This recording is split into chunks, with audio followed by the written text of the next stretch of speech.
in Dominica, an individual who has been there for the past 20 years. He's party in office for over 25 years.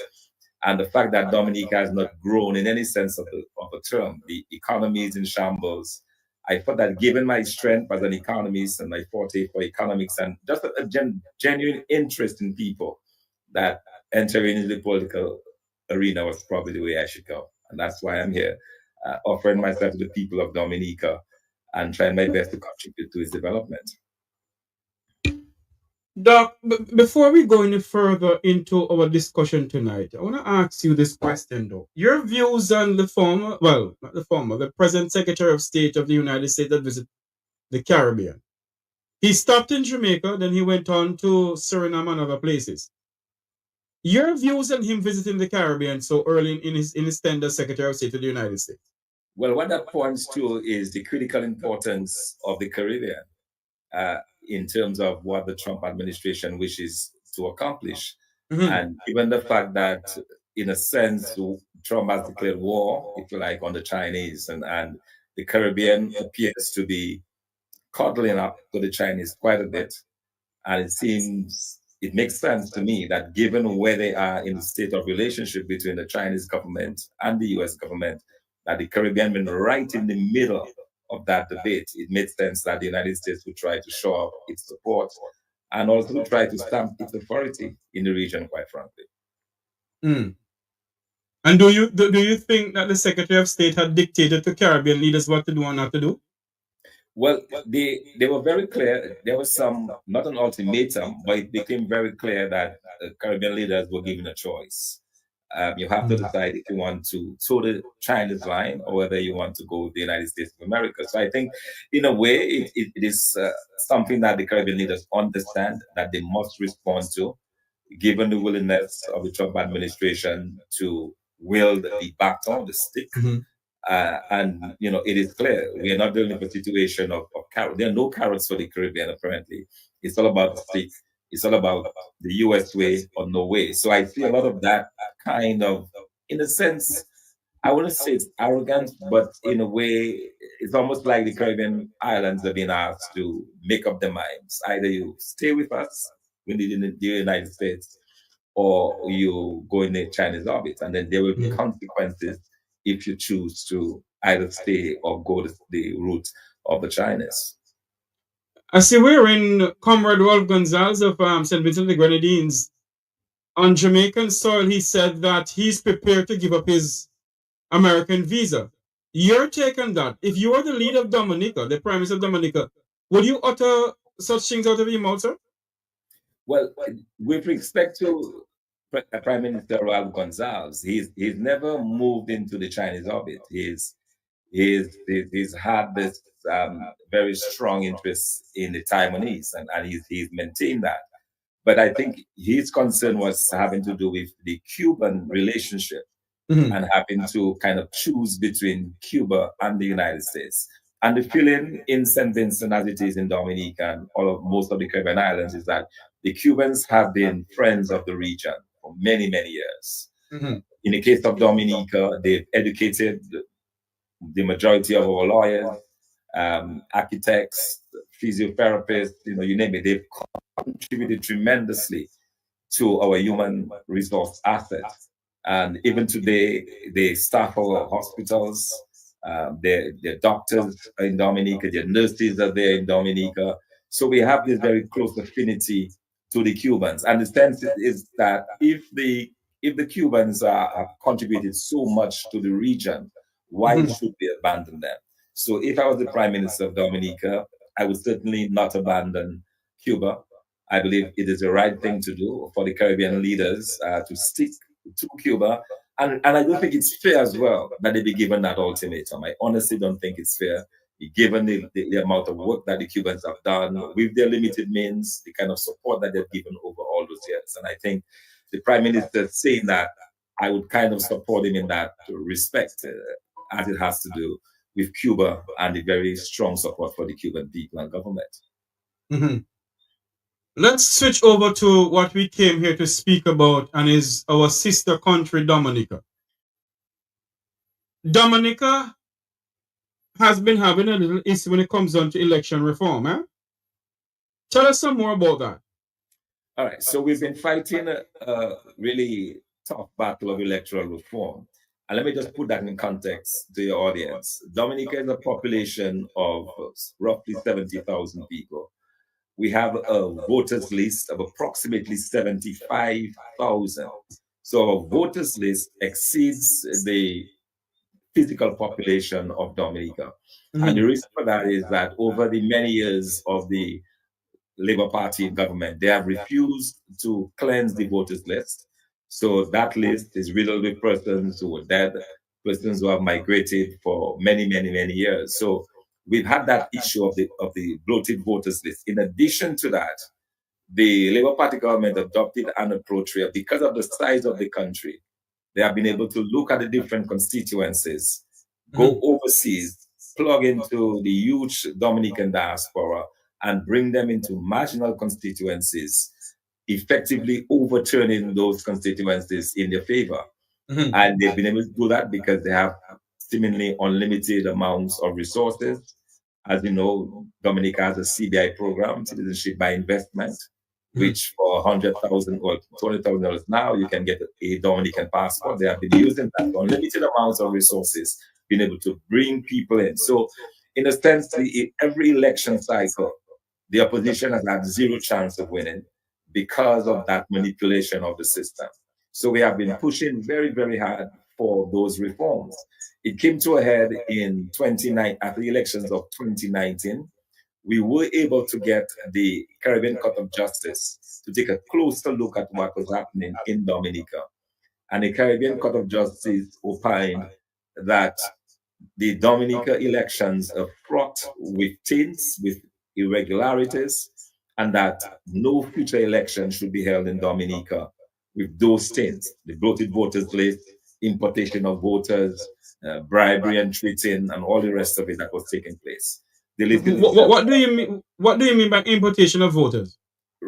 That's with respect to looking at the constituencies that have very close margins, and then they would go overseas and they would bring individuals who are residing overseas, who are not ordinarily resident in Dominica. Some of them may not have satisfied the residency criteria, yet they were brought in to vote in Dominica.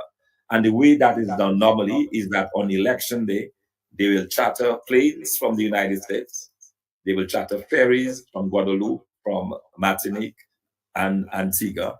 They will bring these individuals in the morning, the vote, and at the end of the day, they will go back to their countries. So that has been happening over the past 3 election cycles. And in 2019, when the CCJ made that determination that the Caribbean Court of Justice, the Caribbean Court of Justice, yes, should not be held with those states, the government, in a slap to the face of the justices, called a snap election in 2022.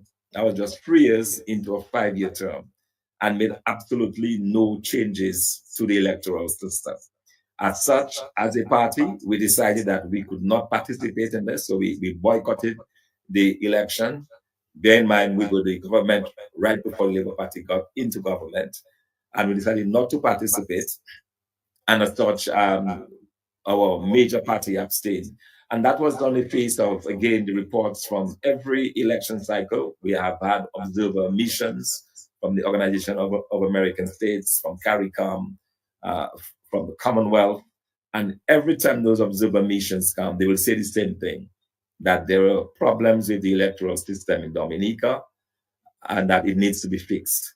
But the government of Prime Minister Roosevelt Skerrit did everything possible to ensure that those taints remain, that those irregularities existed, thus effectively preventing the opposition from ever gaining power in the country.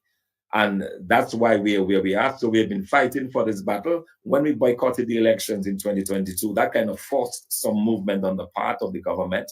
So they came forward with some type of reforms.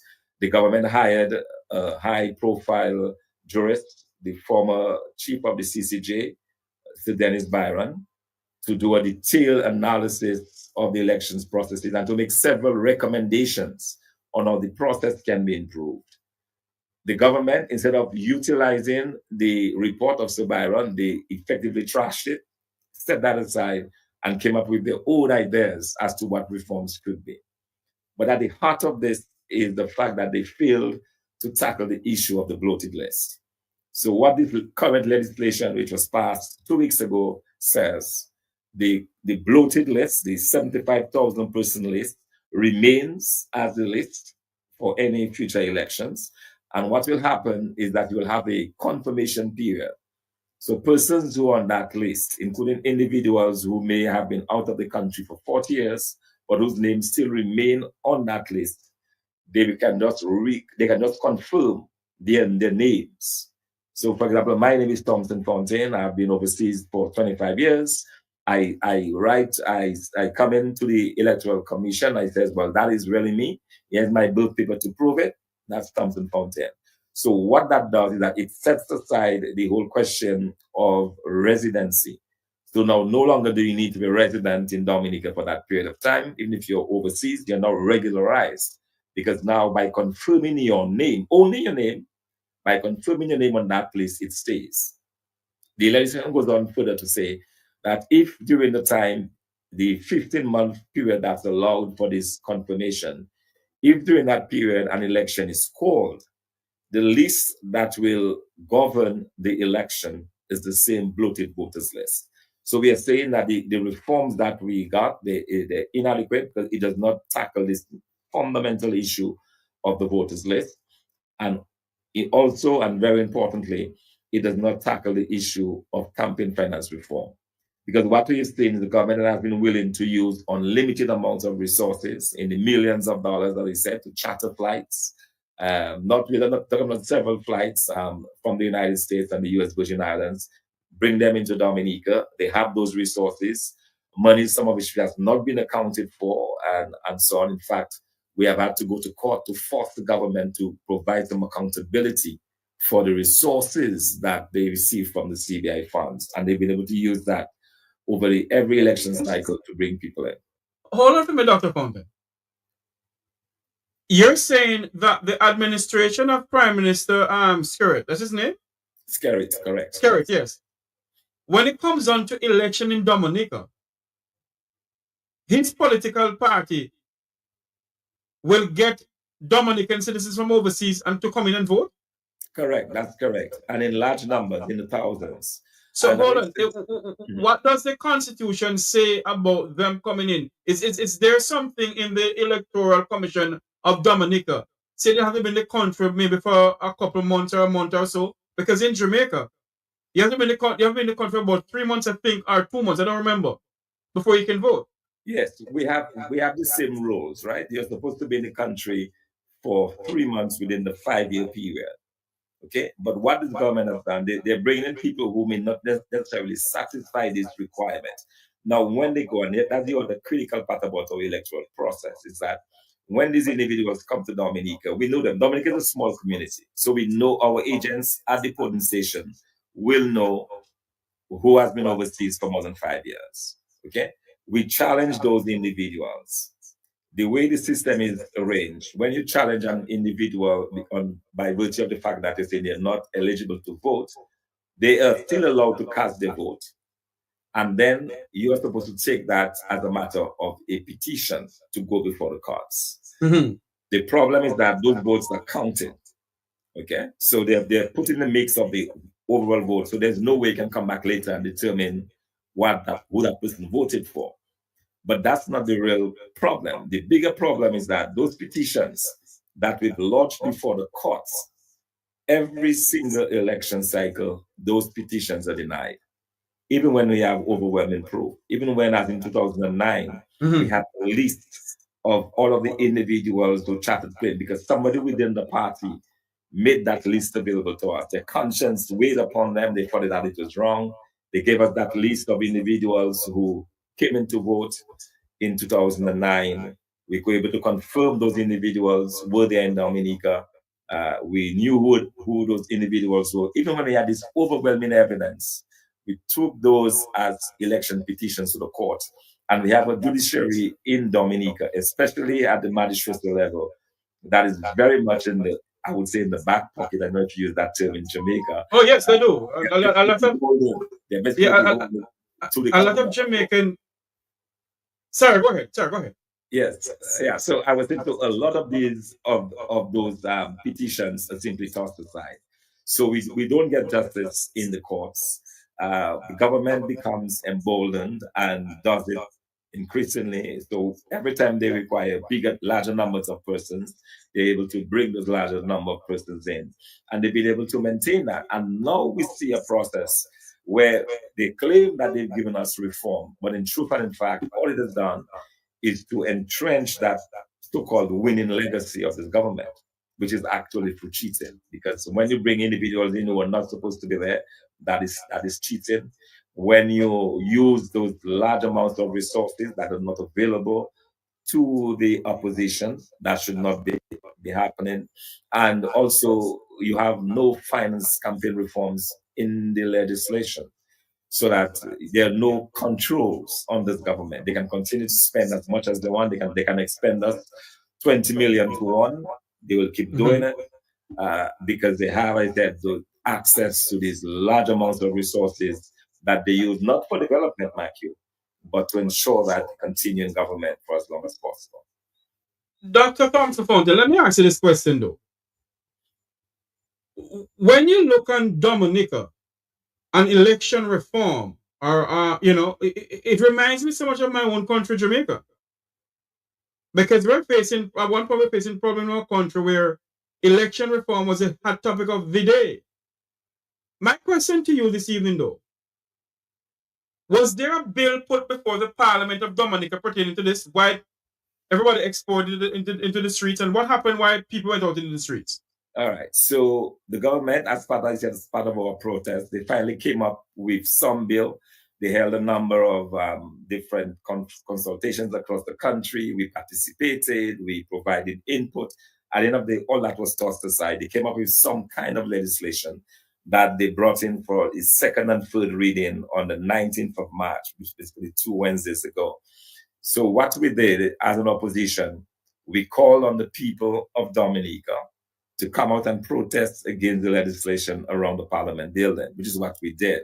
So we came out in protest against the bill that was being passed in the House.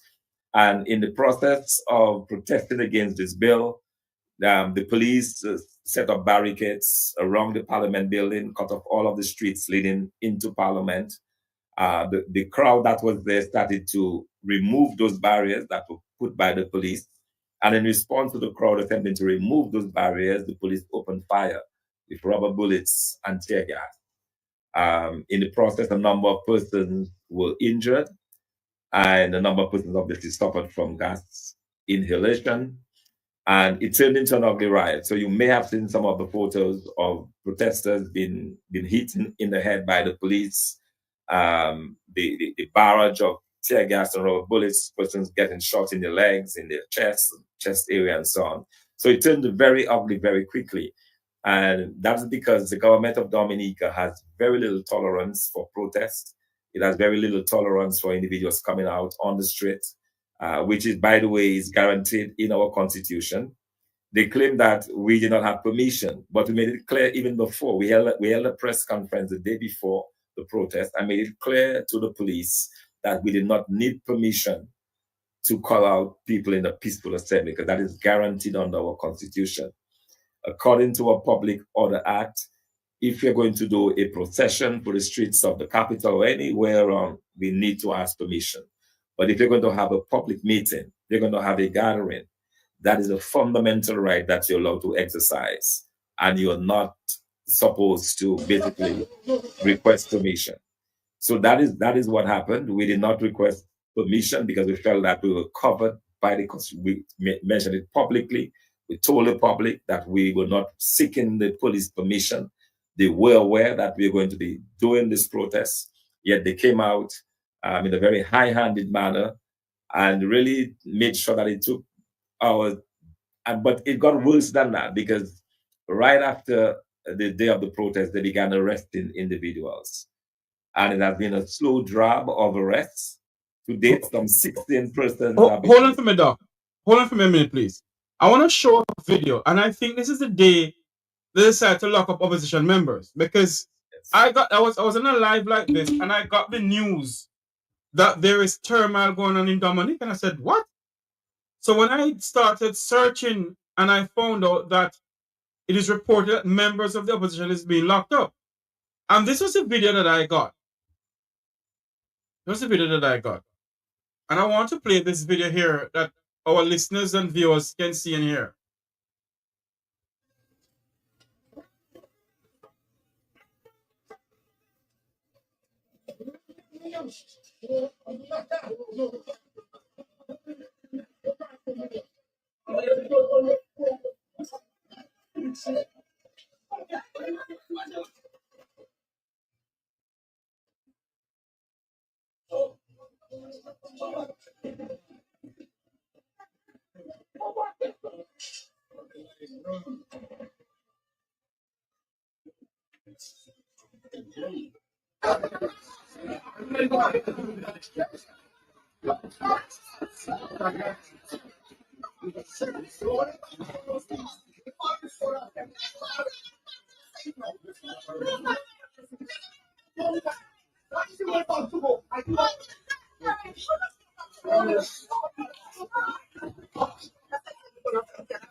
When you look at that, hold on a minute for me. Yes, sorry. When you look at that, it says that the UDU, the CDU, or the CDC rather, condemned the arrest of opposition members. My question to you, as the leader of the United Workers' Party of Dominica, when you see things like that in your country, sir, is it that the democracy of the nation is at risk? Absolutely. There's no question about it. You know, this government has acted in a very high-handed manner. I talked about the arrest. They arrested two of our former members, including the former opposition leader in government, Hector Sparks John, and a member for one of the largest constituencies in Dominica, the Rosewood North constituency, Honorable Danny Luge. They also arrested several women who participated, and that those arrests have continued. To date, 16 individuals have been arrested, but they're doing it on a daily basis. They're going across the country, arresting people with the intent of creating fear. Persons have been intimidated. Persons are fearful to come out. At 6 o'clock this morning, I received a call from one of our members who indicated that the police was at his house, and he was just about to go to his farm. Not a farm. He's just about to go to his farm. He had to quickly try to get somebody to take over for him to look after his animals and so on, because the police. And tonight he's in the police cell, awaiting when a time to be brought before the court for bail. So some 16 persons have been arrested, but the way the police are going about it, it is meant to create fear. People are worried that day and next we're hearing about lists of persons to be arrested, and that is going on in a very vindictive manner. And the police have done that before. We had in 2017, we had another protest rally that we had, this time calling for the resignation of Prime Minister Skerrit. And in return, I was arrested. At the time, I was a senator in Parliament. I was arrested along with a former leader of the United of the party, and also the former Prime Minister of Dominica, Edison James. And between 2017 and 2025, we spent 8 long years going back and forth in the court process. Personally, I made 22 separate appearances in court. And it was very difficult for me because for most of those years, I was working in South Sudan as a strategic advisor to the peace committee there in South Sudan. And I was having to make those trips almost every month. I would come for a hearing, then I would be told that it was postponed, no explanation given, no reason given. Uh,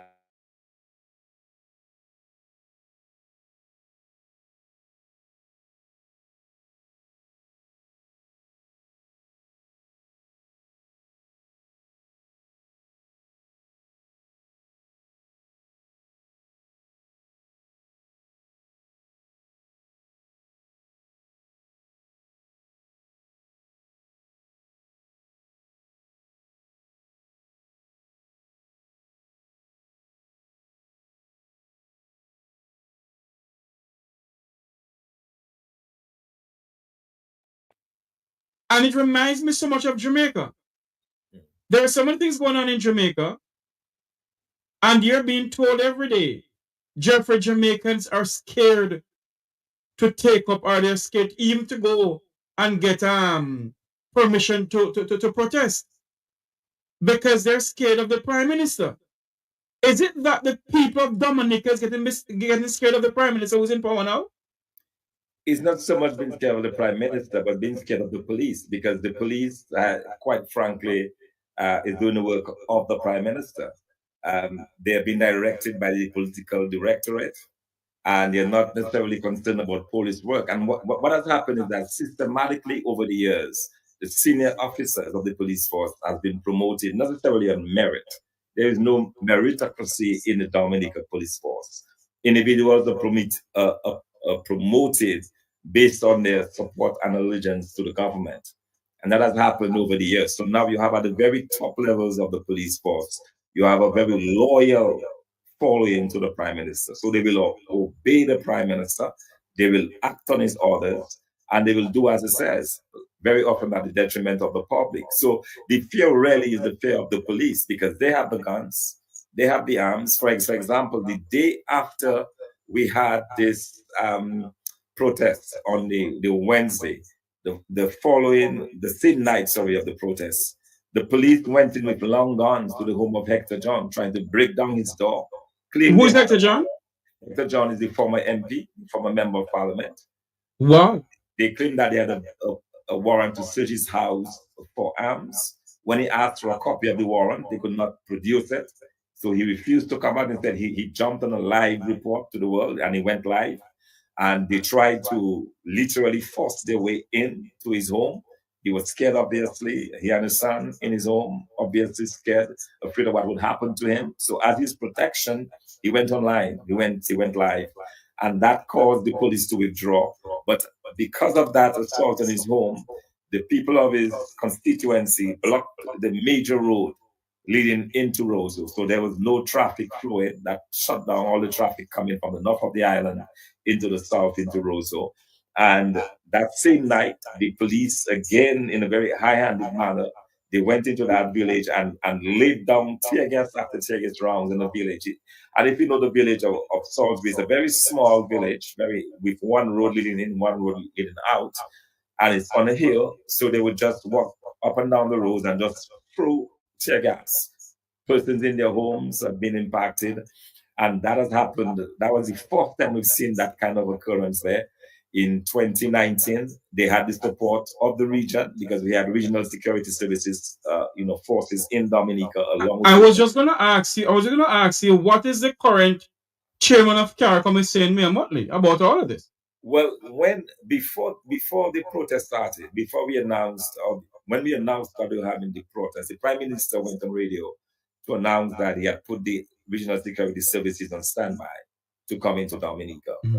But knowing the history of the RSS in Dominica, we immediately wrote to the Prime Minister, Mayor Motley, indicating that they should not come to Dominica, because if they do, we would view this as a hostile act against the people of Dominica. Because firstly, there was no state of emergency declared in Dominica. There were no issues of security on the island. No security issues were presented. And that the Prime Minister had used the very same pretext he used in 2019, which was, by the way, on the eve of the 2019 election. The day of the election, in a stronghold of the United Workers' Party, the RSS forces opened fire, injured, with live rounds this time, injured 2 individuals and a number of elderly persons who suffered from tear gas. And we had a series of deaths a few months after this, because a number of persons had respiratory problems.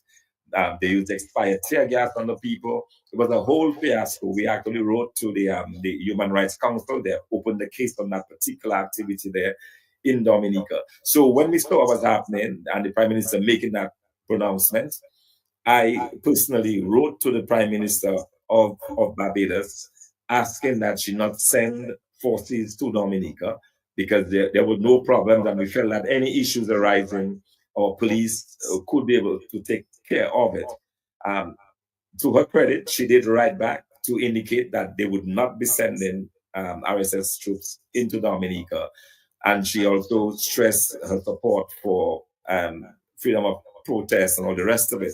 But at the end of the day, we heard nothing from CARICOM condemning the actions of the Prime Minister, condemning the actions of the police. In fact, the clip that you just showed, the very first clip that you saw someone throwing rocks.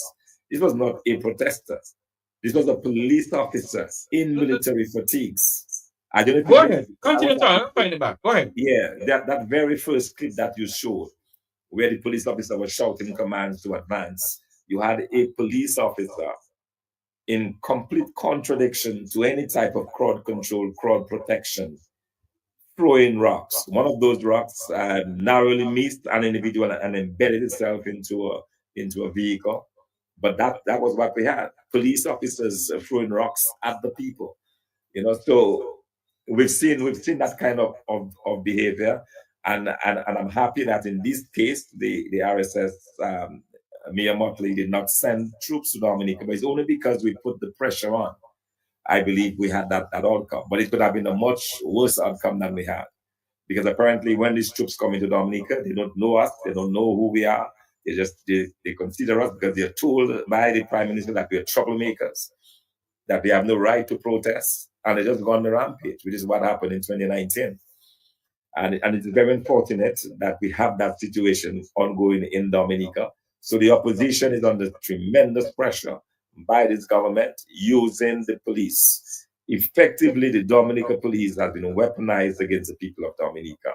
And that is the current situation.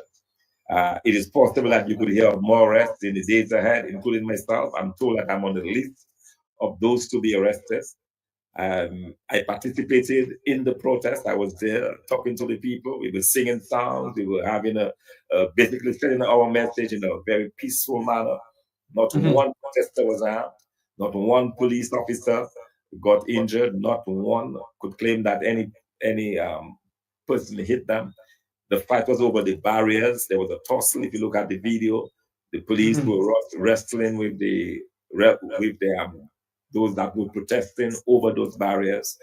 A very peaceful crowd otherwise, and we had this reaction of the police. But what is worse is the fact that they're curtailing the right. But it also gets worse, Some of the individuals who were arrested were put on bail, including the former MP that I spoke of. One moment.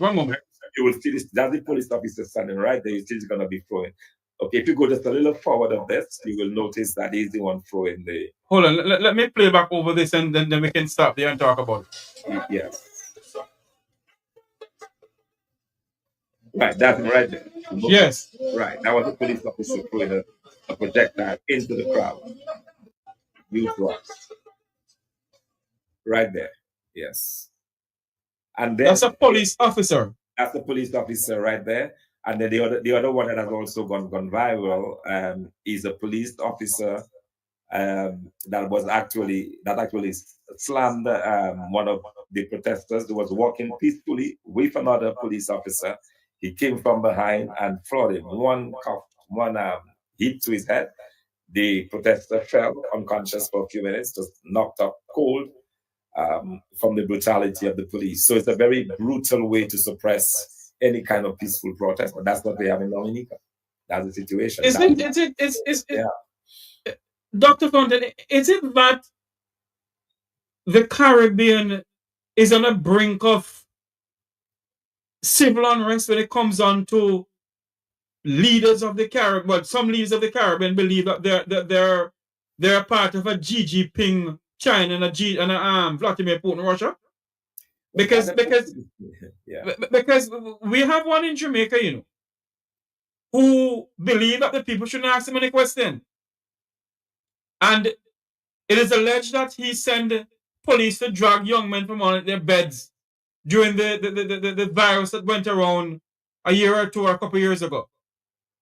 And hearing you talking about this now, it had me thinking that if Mark Golding decided to take to the streets of Jamaica against the level of corruption, the level of nepotism, $3 trillion of taxpayers' money gone down the drain, a prime minister with 28 bank accounts, is it that if Golding decided to go to the streets of Jamaica with the Jamaican people, that's how the prime minister is going to end up turning out the police force against and lock up who to lock up?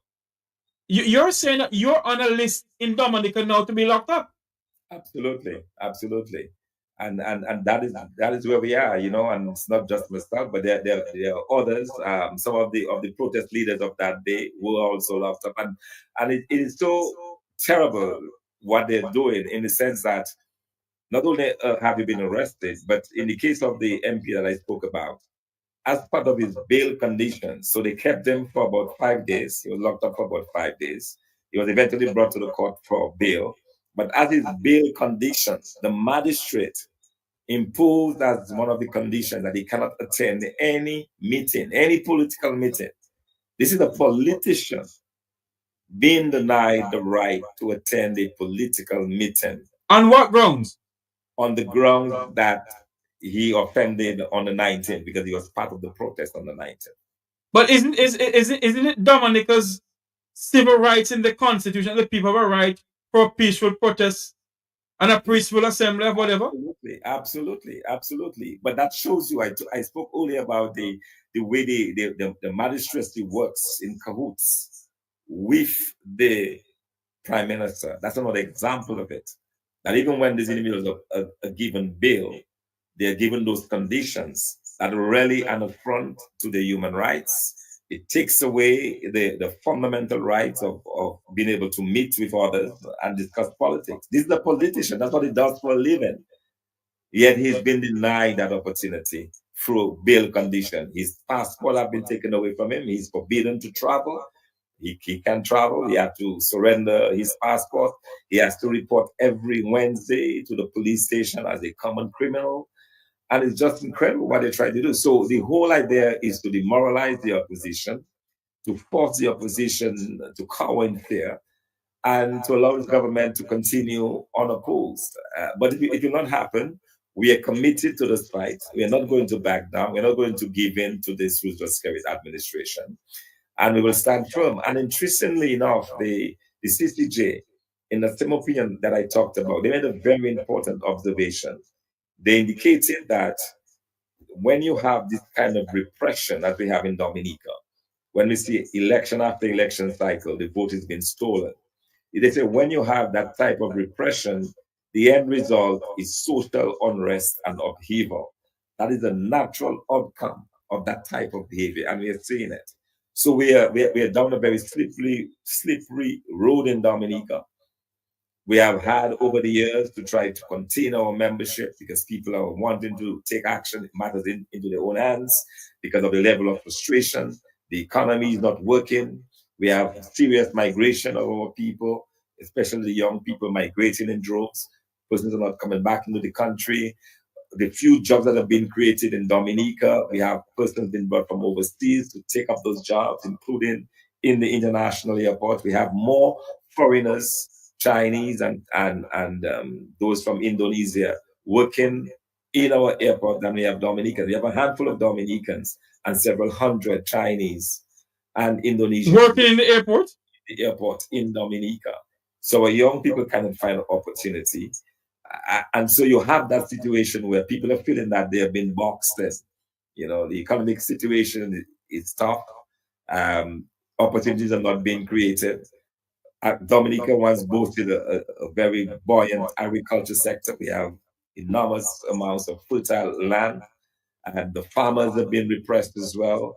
There are no markets for the farmers' produce, complete neglect of the farming community. So people feel very much that this government are just bruising them. And you talked about the 28 bank accounts of your prime minister. We have documented in the past that our own prime minister has a number of bank accounts, offshore bank accounts, that he's been able to stack money into, money that really should come to the government. And that's the reason why we took the action that we did recently, which appears to have angered the government, because the day after the protest action, we got a very important ruling in the court because we took the government to court on two issues that the CBI program, Citizenship by Investment program, we were requesting that the court orders that all of the money that has been raised be brought into the consolidated fund. It must come through the treasury. And the reason we're making that request is because under the current arrangement, the part of the amount of money that come through the investment. So, for example, if somebody want to take part in an investment in Dominica, say a hotel or something, they contribute $200,000 US dollars. This money goes into an individual. It goes to an individual, a company called Montreal Management. Montreal Management controls those resources, and then they turn around and they give grants to the government of Dominica. So, for example, to build the international airport, that money is coming from Montreal Management. To build the schools, coming from Montreal Management. To build housing for the people from Montreal. Hold on for me, Doc. So Montreal Management is owned by who? The government of Dominica? No, it's not. It's owned by a Lebanese businessman. So some roots in Canada that ends with Montreal. So the government made a deal with this individual that all the monies would come through him. So we went before the court to ask the court to allow the Dominican public to get a view of this contract, to force the government to reveal why it is that money is coming from the sale of Dominican passports ends up in the hands of a private individual who then turns around and serves as the private financier of the government, when those monies should really be in the treasury. So the government attempted to throw that out of court. They said that the High Court had no jurisdiction to hear the case, and secondly, that that was the appeal. While the case should be thrown out on two grounds: that the High Court had no jurisdiction to hear such a case, which would commend them to actually just follow the Constitution, because in our Constitution, any revenues raised by the government must come through the treasury. It's in our Constitution. It's in all our financial laws. So is it that you're gonna finish your point? Is it that right now it seems as if the Prime Minister of Dominica is breaching the Constitution left, right, and center, like Jamaica's wanna be dictator? Yes, he is. He is, and that's the reason why we took this very strong court action. We have been assisted by a very senior counsel from Trinidad, the former Attorney General of Trinidad and Tobago, and then Ram Logan, who is assisting us in that case. And we were able to do this. And secondly, the other reason given by the government why this case should be thrown out is that the person who brought the case, in whose name the case is going forward, does not have what they call local standard. He does not have the gravitas to take the government to task on this issue. So the judge, wisdom ruled on both counts the government was wrong, that in fact, under Article 101 of our Constitution, the High Court does have jurisdiction to hear the case and it will go forward. And secondly, the individual who brought the case, because it's a matter of public interest, that has been in the news for many, many years, the misuse of funds. We have talked about the missing as much as billions of dollars missing out of those funds based on the number of passports sold. We've sold over 45,000 passports over the past 3 years. Over 45,000, amounting to just tens of millions of dollars, in the billions. And the amount of money coming from our treasury cannot match that kind of monies that have been raised from the sales. So we have raised those concerns. So the judge agreed that this was in fact a matter of public interest and that the case will go forward. So that case is being put for May. But we suspect that even those arrests that we are seeing now has something to do with that. We believe the government is angry that the court ruled against it. They appear to be very angry with us in the opposition for raising those concerns, because we have a situation where in Dominica, for example, in our hospitals, we don't have basic supplies. Someone falling ill today in Dominica has to bring in their own. They have to send to the pharmacy to buy their own gauze, their bandage, their Panadol, their painkillers. They have to finance that themselves because those things do not exist in the hospital. Yet we have a situation where government is using all of these monies. And not only that, I talked about the prosecution of the opposition and the 8 years that we spent on this case before the magistrate's court. When it went to the High Court, within a few weeks, the High Court threw the case out, dismissed the case totally, completely, and forbade the government to ever try us on any matters around that issue of 2017. So we got some relief in the High Court. But it wasted 8 years, lots of resources, lots of time, wasted energy, and so on. But that is where we are. It's a very belligerent government, a government that has lost the trust of the people of Dominica, yet they feel they have to continue to be in power at all costs. And that is what we are fighting. That's the monster that we are up against in Dominica. A And prime minister that will send his police officers to the homes of innocent Dominicans who simply want to go about their lives, drag them up to jail, keep them in jail. And also, it is so unjust. One other thing I'll mention just briefly, go the ahead. whole process is meant to intimidate and to frighten people. So, for example, in Dominica, if you're arrested, you can be brought to the court the very same day and be given bail, or at least because that's a bailable offense. What the government is doing, they're using another rule which allows them to keep you for free 72 hours or 3 days without charging you. So you're kept in jail. You're picked up at your home. You're kept in jail for 3 days. After the 3 days has expired, they will then charge you. So the first set of protesters who were arrested spent 6 days in jail. 6 days before they were able to go to a court to get bail. So you've already spent those 6 days in jail. In my own case, when I was arrested in 2022, I was arrested in 2022. I spent 3 days and 4 nights in jail. My God. And because the magistrate came in to do the bail, because you can also get station bail as well. The magistrate was told to go away, and I was kept locked up for that length of time for a crime which, at the end of the day, a High Court had a chance to look at it and said that there was nothing there. That I created no crime, that Mr. James, the former Prime Minister, did no crime. Leonard Clinton, our former leader, did no crime. So they've tried to go after the leadership of the United Workers' Party, and now they're waging an unprecedented attack on the rank and file of our supporters. The most vocal supporters of ours, whom they know, they're now picking up one by one, taking them to jail, having them spend 4, 5, 6 days in jail. And then they get bail. And when that bail is given, they're given those onerous conditions that prevent them from speaking publicly. They can discuss the case. They can't attend meetings and so on. Very onerous. A stripping of the fundamental rights of our people. And Dr. Fontaine, nobody in CARICOM, none of the members of CARICOM, no Prime Minister has condemned this brutal attack on the opposition in Dominica? Not and the one, people of Dominica? not one, not one, not one. It is quite, and we've been at this fight for quite a while. So in 2017, myself and the former leader, we traveled to Guyana to see CARICOM, to try to get an audience over the same issue of electoral reform. There was a CARICOM head of government meeting in Guyana. We traveled to Georgetown to try to get an audience.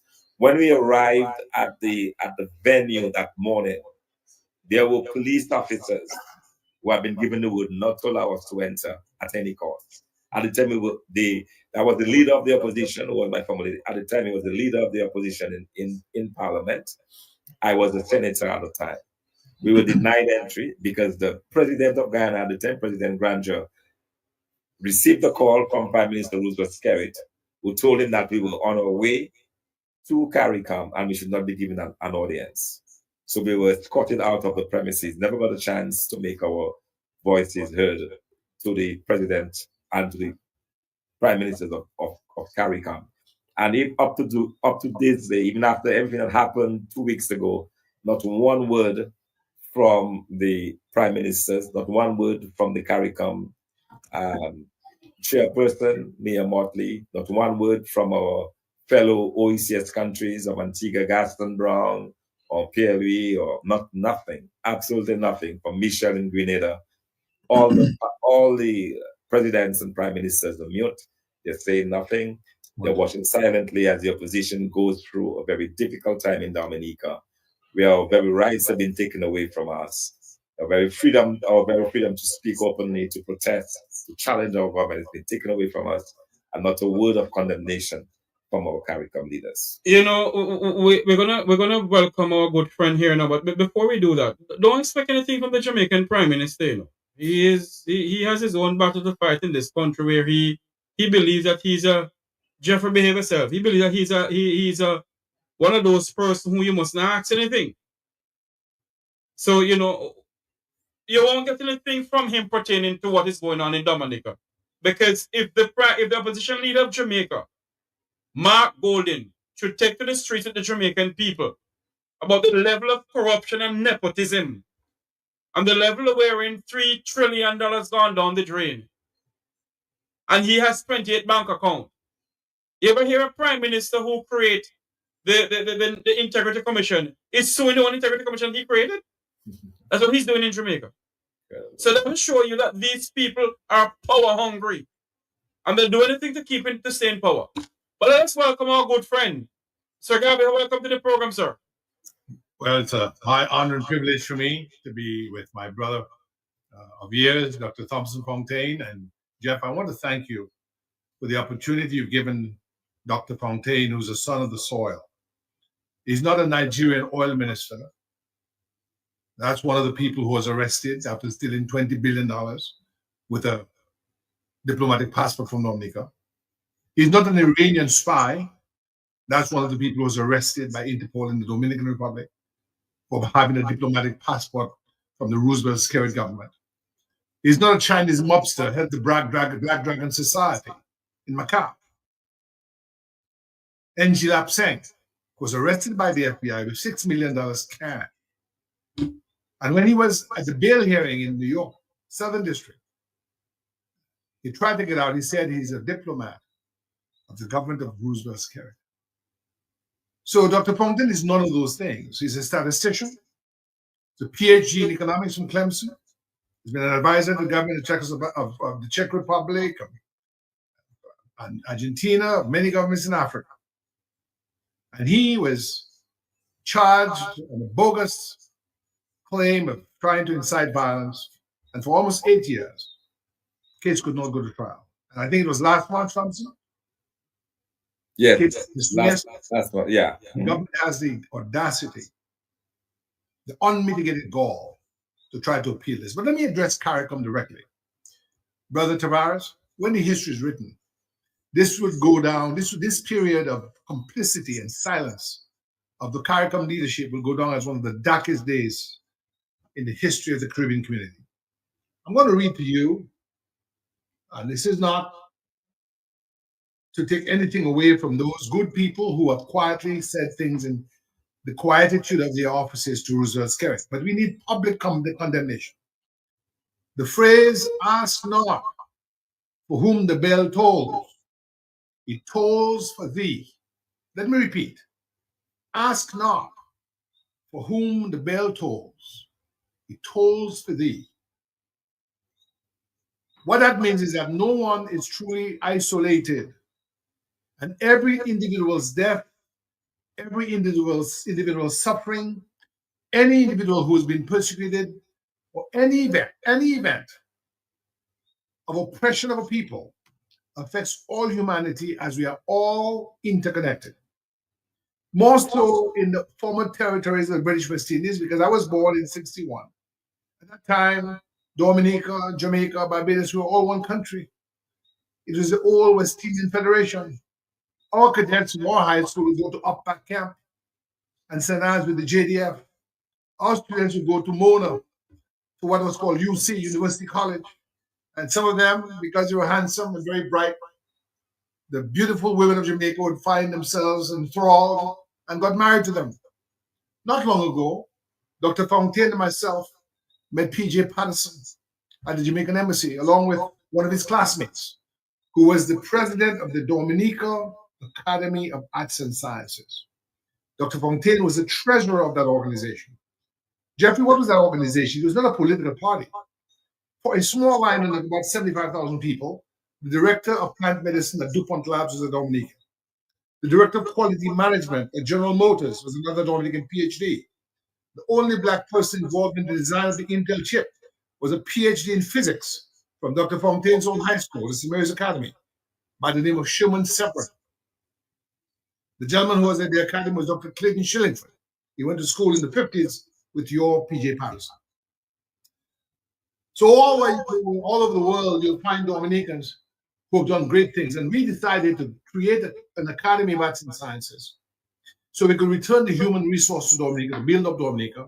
And Dr. Fontaine, on several occasions, had students from the local state college stay at his home, while during the summer, they worked at the Smithsonian Museum of Natural History, where there were 6,000 plant samples on Dominica.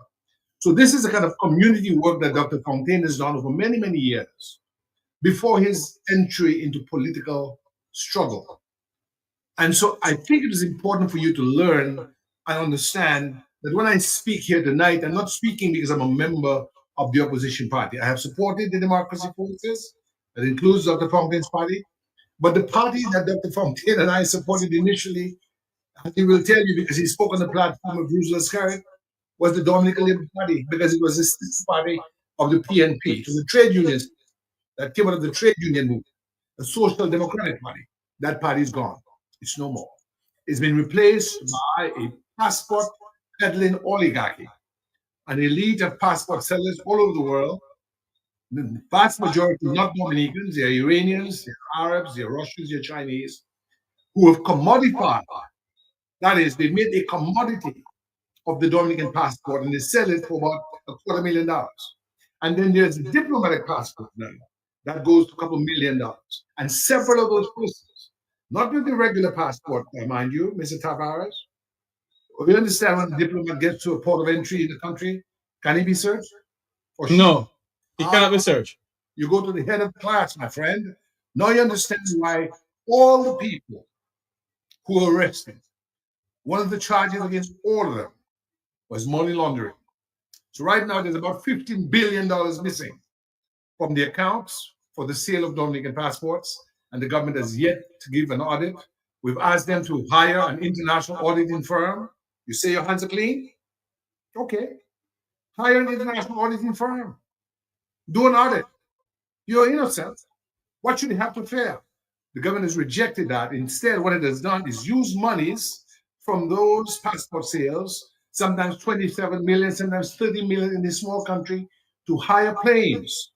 Jeffrey Tavares, 20 planes, 15 planes to fly people in on the morning of the election. Pay them. Give them $1,500 or $1,500 and then fly them back up in the afternoon. In violation of law, because all law says if you've not been consistently resident in Dominica for at least 5 years prior to the election, you cannot vote. So these are people who've been outside for 10, 20, 30 years. So that means that the government is breaching the Constitution? Absolutely, it is. It is breaching it in every simple way. And the fact of the matter is, the solidarity we should be expecting from fellow Caribbean citizens. And I don't put you in that lot because there are many Caribbean citizens like yourself and others in the media who have come out and have voiced opposition and support and have given us a platform, given Dr. Fontaine a platform. We appreciate that mightily because we want the message to go out that what's happening in Dominica is not only a violation of the Dominica's Constitution, but is a violation of the very spirit of democracy, which is supposed to animate our territories. CARICOM is supposed to be an organization of democracy-oriented nation states, okay? And if we are to avoid the collapse of Dominica into anarchy, we need to act now and take Prime Minister Scarrett to task to ensure that he follows the law and he does not continue to arrest democracy activists as he's doing now. No, at no time in recent history has a former British West Indian territory faced the onslaught of the attack on a village with bullets, rubber bullets, and live ammunition and tear gas as in Dominica. 3 times, the village of Salisbury, because it's an opposition stronghold. At no time in the recent history of the former British West Indian territories has there been this rousing of people in the dark of night from their homes and arresting them, putting them in filthy cells, and charging them with bogus crimes. That is what the government of Rebuttal Scarrett has resorted to maintain himself in power. If he knew that what he was doing was right, he would never resort to such draconian measures. And the evidence is there. of the wanton use of tear gas, the wanton use of rubber bullets, of the beating of protesters. It's all there for the world to see. And we want the world to take a stand at the despotic, the oppressive, and the delinquent leadership of someone who's been there for more than 20 years and who does not want to leave office. Why? Well, if he leaves office, he feels he will no longer have the immunity that accrues to him as the head of government, and he will have to face the music. We're saying to Roosevelt Skerritt, resign. You've done enough damage to our reputation. You've tainted our country by your association with unsavory people, criminal elements, gangsters, banditti, and mafiosi. Leave and tell us where you put the money, and then we can talk about what sort of punishment should be meted out to you. But we cannot, as a community, call ourselves a community when we allow one member of the community to go rogue and we do nothing about it until it gets to a place like Haiti. We don't want to stand for that, and none of the West Indian leaders should be allowed to take a pass and remain quiet, because quietness in this situation is complicity in the wrongs that are taking place on Dominica. You know, I sit here and I listen to you, my friend, and I listen to Doc. And I said to myself, somebody said it in the chat room, all that you people are speaking about tonight, it sounds like Jamaica. Wow. Every single thing that you are saying tonight sounds like our beloved island Jamaica. And that is why I said to you tonight, do not expect anything out of the Prime Minister of Jamaica's mouth. And even if he says anything, he don't say anything too much. My question tonight to both of you. Before I do that, I want to play a video though. The Prime Minister of Dominica. What happened here? Hold on to me. Yes, here it is. The Prime Minister of Dominica was on a talk show program. And I want you all to listen to this and I ask you some questions, because he said something about Dr. Fonte that you're lying about certain things. And I said to myself, when you listen to you, because I've listened to your videos, and I said to myself, in what way was he lying? If you bring a bill before the Parliament of Dominica, and for some unknown reason, you're saying that the opposition end up voting for that bill, but that same opposition member who voted for the bill went and protested against the bill. I want you to listen to this.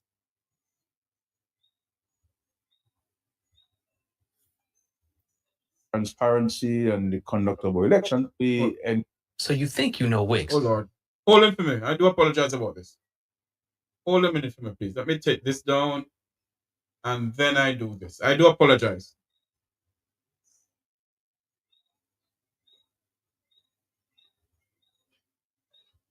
Okay, let me go back to this here now.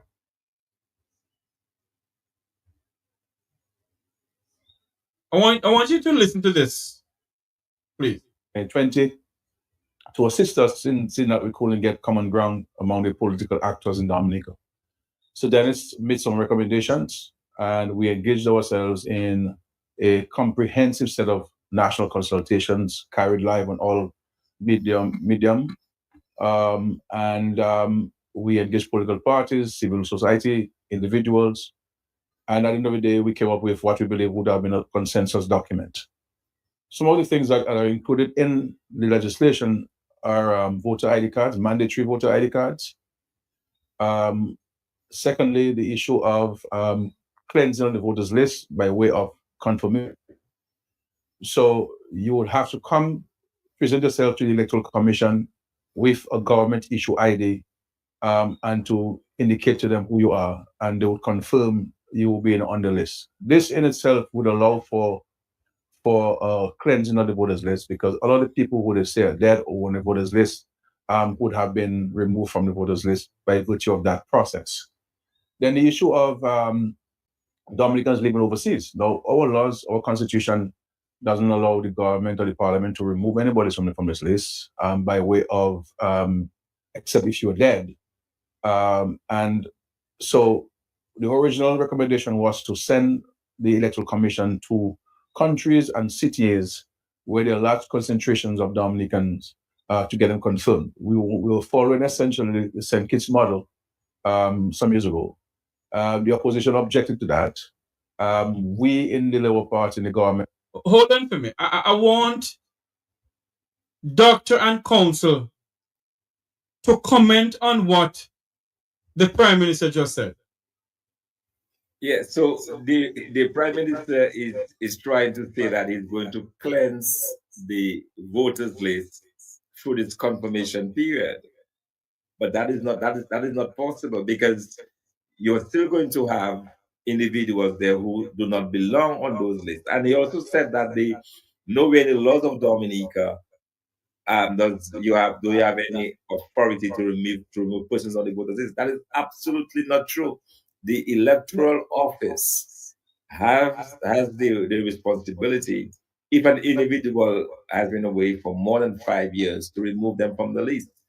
I recall in the 1990s, as a student overseas, I got a letter from the electoral office asking about my whereabouts, if I was coming back to Dominica or not, because they were in the process of looking at the list and looking at individuals who were away for a certain period of time. So they do have that authority.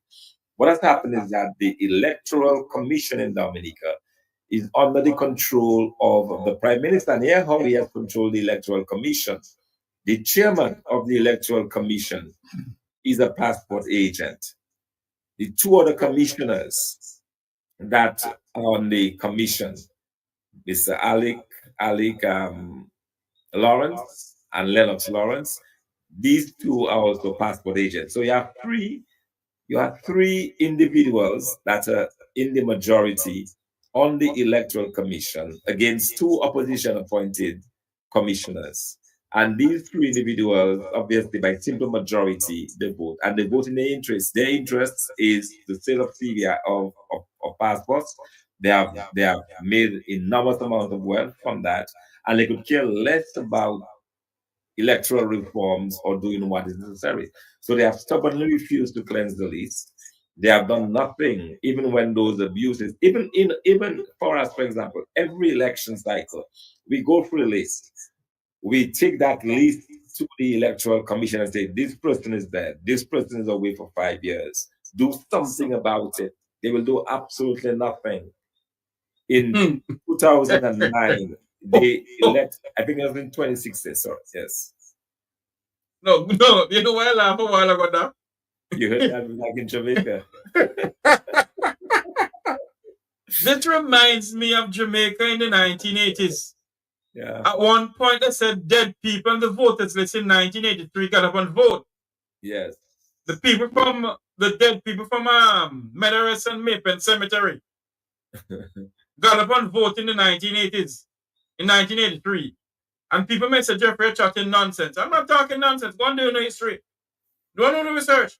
What is going on in Dominica reminds me of the 80s, the 70s and 80s coming up in this country, Jamaica. Yeah, exactly.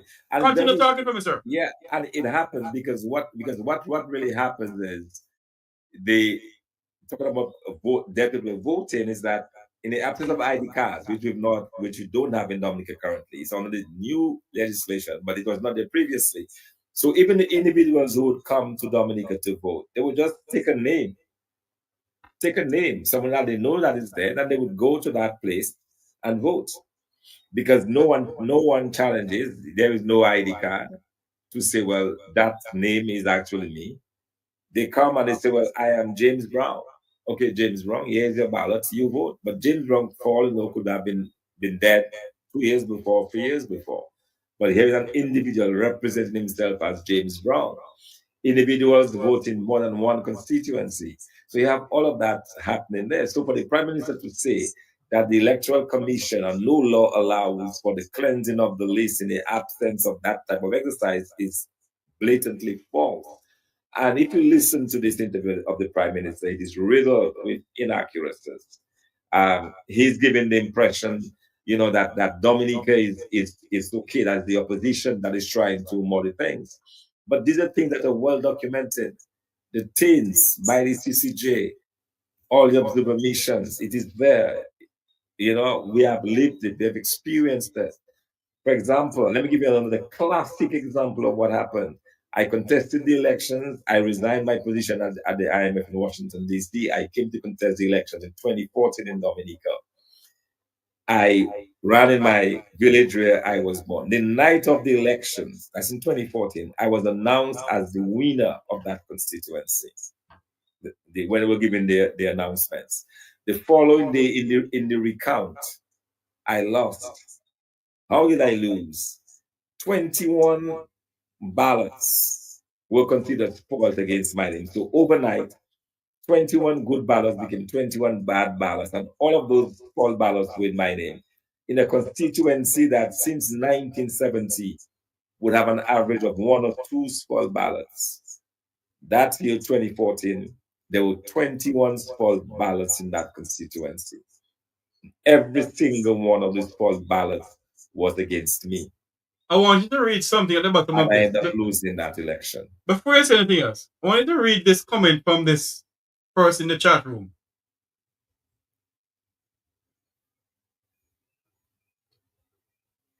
Yeah. And Mr. Tavares, and that's why I said, I started off by saying, ask not for whom the bell tolls, it tolls for thee. That means it tolls for all of us. Let me just share with you that online is the brief history of the Dominica Electoral Commission. And under responsibilities, it says, and I quote, the Boundaries Commission is responsible for, among other things, the review of the constituency boundaries and the number of constituencies. That's the Boundaries Commission. It goes on to say the Electoral Commission is responsible for, among other things, the registration of voters, the maintenance and management of the voters list, and the conducting of national elections in each constituency and local election in each authority. So that is in direct support of what Dr. Fontaine said, that the Prime Minister was engaged in an unmitigated falsehood when he says that there's no way that the voters list can be somehow regularized.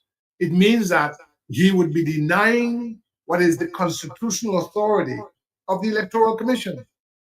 The problem is, as Dr. Fontaine stated, is of the 5 members of the commission, they are listed here. One is Duncan Stowe, a passport seller. The other is Alec Lawrence, a passport seller. The third on a 5-member commission. There are 6 people, but the chief elections officer is not really, a voting member of the commission, I don't believe. But there are 5 members that are actively engaged. 2 people, Mr. Shillingford, I think Henry Shillingford, or is it Hillary Shillingford? Hillary Shillingford. Hillary Shillingford. It says here, Hillary Shillingford, and one other Wayne person. James. Wayne James. And Wayne James. They are the 2 people who are nominally considered representative of the opposition. So 3 against 2, essentially, you know what the mathematics work out to be. And so the Prime Minister has arrogated onto himself the whole role of the Electoral Commission. When he talked about decision was made by consensus. Consensus means 2 parties meet and sit down. That is the ERC and the opposition, everybody else, and they come up with a sort of compromise. That did not happen. The Prime Minister orchestrated his consultation, stacking the rooms with his people, and did it the way he wanted it, like the old Frank Sinatra song. I did it my way. And then he put together 3 bills, which have some elements of what Sir Dennis Barron mentioned, but also, for instance, on the reconfirmation of that voters list that is bloated. Understand now, you have tens of thousands, almost 60,000 passports have been sold in a 70,000 person country. Do you know what that means? It means that all those persons who got their citizenship through Roosevelt Skerritt, they can come down. Nothing stops them, Tom. Is there anything that stops them? Nothing stops them right now. Is the population of Dominica is what, 70-something thousand? Yes. 70. Roughly 70. Roughly 70. Is a couple more figures in the population of the Cayman Islands. That's right. And if that is the case where they're selling so much passport, that means they're more expert than the people of Dominica. Pretty much. That's why I tell you, if we're acting to save what's left of our country, Because let me give you an example. My grand aunt, not my grand aunt, my father's older sister, my aunt, turned 100 in Glasgow, Scotland, like so many West Indians. She had gone up in the 50s. And on the way back in London, I met a guy in a hotel. And something said to me, Thompson, to talk to the guy, but I just said good night. But next morning, again, the spirit was moving. I said, how are you doing, governor? He said, I'm not a governor. I said, well, you must be the mayor. He says, I'm not a mayor. I was just trying to stroke him and strike up conversation. I said, where are you from? I said, where are you from? Oh, he said, I'm a Dominican.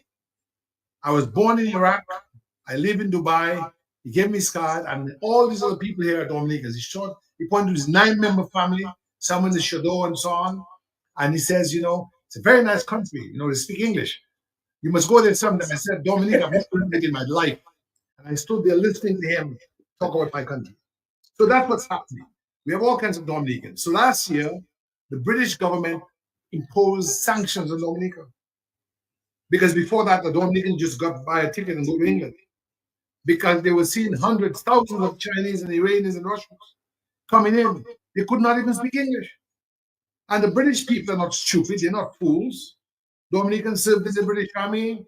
They served in the Royal Air Force along people like Dudley Thompson of Jamaica. They served in the Navy. The Attorney General Thompson and I met a couple of years ago at Andrews Air Force Base, was born in Dominica. She's now the chairman or the general secretary of the Commonwealth, Baroness Thompson of Ashton. So when you show up in London and you say you're Dominican and they ask you a few words in English, you can't answer. The British people had enough of it. They had enough of it. Can you imagine people just coming to Jamaica and saying they're Jamaican and going overseas and destroying Jamaica's good name? Well, they don't have to do it. The Prime Minister's already doing it. What's happening in the Caribbean today, Tavares, is something I know. Let me answer this question before I go back to Dr. Fonda. If Eugenia Child was alive now, what do you think she would say? Oh, she would. First of all, she would maybe get a heart attack. Because, Eugenia Childs was a person who came from wealth, but she had zero interest in the material accoutrement of power. She would stay, Thompson and I think, visited with her once at the home of the Dominican ambassador, FAO. She would stay at her home so she wouldn't charge the government for per diem. You know per diem? The government ministers get per diem. Yes, that's have to spend any money. She was very frugal. Eugenia Childs was someone who was not on my political, I was not politically aligned to her, but I had every respect for her integrity. She was an honest woman. We may have had differences in political alignment, but she was an honest leader. She had zero tolerance for corruption. One time, the first termination of a minister's position ever was the Minister of Communication Works used a public works department truck. His name was Henry Babs Dyer in 1980 to carry some stones. He was building something at his house or something. She fired him for using the government truck to carry stones to build his home or some wall or whatever. She was very serious about integrity in office. And that is a problem we have now in the Caribbean. We're seeing people coming into office and getting fabulously wealthy and using the public till as a personal bank account. That's just a fact. And that's what's happening in Dominica now. Because there's no way that the Labour Party, so-called, it's not a Labour Party, the Skerritt Party, would spend $27 million on an election. Bringing Barris Hammond, bringing in Morgan Heritage, and other high-priced singers, bringing in Burna, all these kind of people into Dominica to do campaigning. It's ridiculous. Ridiculous. Let me ask you this question, though, both of you. You hear nothing, and I know I said it before, but when you look on the whole thing of CARICOM was formed with the help of the late Michael Manley of Jamaica, the late Errol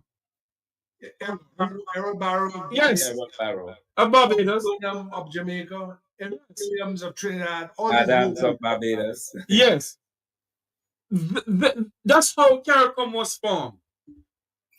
And you listen to CARICOM leaders now, as what my good friend, a lady who I look up to, who is, I can call her and her, I said, what is her views on this? And she gave me her views. One of Jamaica's distinguished lady of all time. You was with her on the program a couple of days ago. Ambassador Luma Samba. Samba, yes. Yes. Very nicely. Very nicely. Ambassador Samba said to me one time, Jeffrey, I will go to places as Jamaica's High Commissioner to London. And if there's a vote to be made, that everybody from different countries, so we're not going to vote yet. What is Jamaica's position on this vote? And when you see what is going on within the Caribbean and the wider world, and Jamaica has nothing to do, nothing to say, what is your views on what those who helped to formulate CARICOM now? If they were alive, what do you think they would be saying? Let me just say this. And Michael Mann and those names. Yeah, you know, Thompson Fountain and I had the high honor and privilege to meet some of the associates of Michael Manley, of Forbes Burnham, and Errol Barra. Thompson, I'm not sure you're aware, that squadron leader Philip Louis Aldrich Cross of 139 Squadron Bomber Command, Royal Air Force, and Flight Lieutenant Dudley Thompson, the original Burning Spear, Jamaica's Rhodes Scholar to Oxford in 1945, were all members of the West Indian Student Union in 1945 London. These were young West Indian students at Oxford, Cambridge, London School of Economics, including Eugenia Charles and Elsa Gouvet. And they were progressive young people. In fact, Thompson, I want to share with you, when I returned to Dominica, I brought some books with me. And one of the books I brought was from the famous African-American lawyer and profundo basso singer, Paul Robeson. And in his letters, there's a section where he says, I met young members from the West Indies, and they're talking about a federal government and independence of the West Indies. In the interview with Eugenia Charles, she mentions that same meeting. So talk about corroboration of evidence. You know what I mean? So Tavares answered you pointedly, and Thompson may chime in to give his view. Those persons who you referenced were persons of high integrity. They were focused on public service and governance in the public interest. They believed in probity in office, and they were not interested in the speedy acquisition of material goods or wealth to the disservice of the people that they sought to serve. That was their noble legacy, and we need to get back to that. Thompson, what say you? No, I agree. I think that's what set that generation apart from what we're seeing today in terms of governance. You have this currently, this zealousness that we see exhibited or shown by our Prime Minister, for example. I'm just hearing now, in the case of Jamaica, a similar type of appetite for acquiring of wealth that was not there. You know, in the 60s and 70s, leaders in the Caribbean appeared to want a better Caribbean. They were concerned about federation, about common market, about, you know, working together, movement of labor and capital across the Caribbean, and, you know, being proud to be Caribbean. We have moved away from that to leaders that are simply looking after their own interests. And that to me is extremely, extremely sad. And it is the case in several Caribbean countries where we have that. And the same cry apparently for the Caribbean region. We must have a break from what we're saying. We must move in a different direction. It does the Caribbean no good that leaders are not thinking of a bigger, broader vision of the Caribbean, but thinking of their own self-interest and how they can preserve it, as we see in Dominica. It's all about, how do I preserve my little rock? How do I stay in office? How do I keep making the millions of dollars at the expense of the Dominican public? And we see that repeated across the Caribbean islands. And it's the far cry from what we had in the 70s and 60s. Absolutely. And I want to send a challenge out to Mia Motley, who's the chairperson now. Mia Motley speaks a good game. She's a very fine speaking woman. She speaks a lot about what happened in Africa. I agree with most of what she says. But she has said nothing about the destruction of democracy in Dominica. She has said nothing about the sale of passports to bandits, criminals, mafiosi. With the passport that has the insignia, mind you, every Dominican passport, Tavares, has the C on it. What does that stand for? Can you tell me? I can't hear you. Hold on. The Caribbean Community Market? CARICOM? Caribbean Community, man. You go to the head of the class. So in other words, hold on for me. Jamaica has it too, you know. Every single Caribbean nation has it because they're part of CARICOM. Go ahead. Do you understand that as a holder of that document, that instrument, there are rights and privileges that you have? Yes. You have traveled.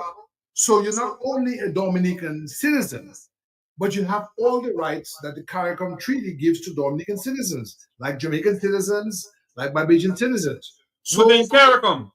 absolutely. So we are saying to Mayor Motley tonight, Mayor Motley, what is your position? In addition, we do not want you or the OECS leaders to send your RSS anymore. If they come for hurricane relief, a storm, a volcano, we understand. That's what we do. We help each other.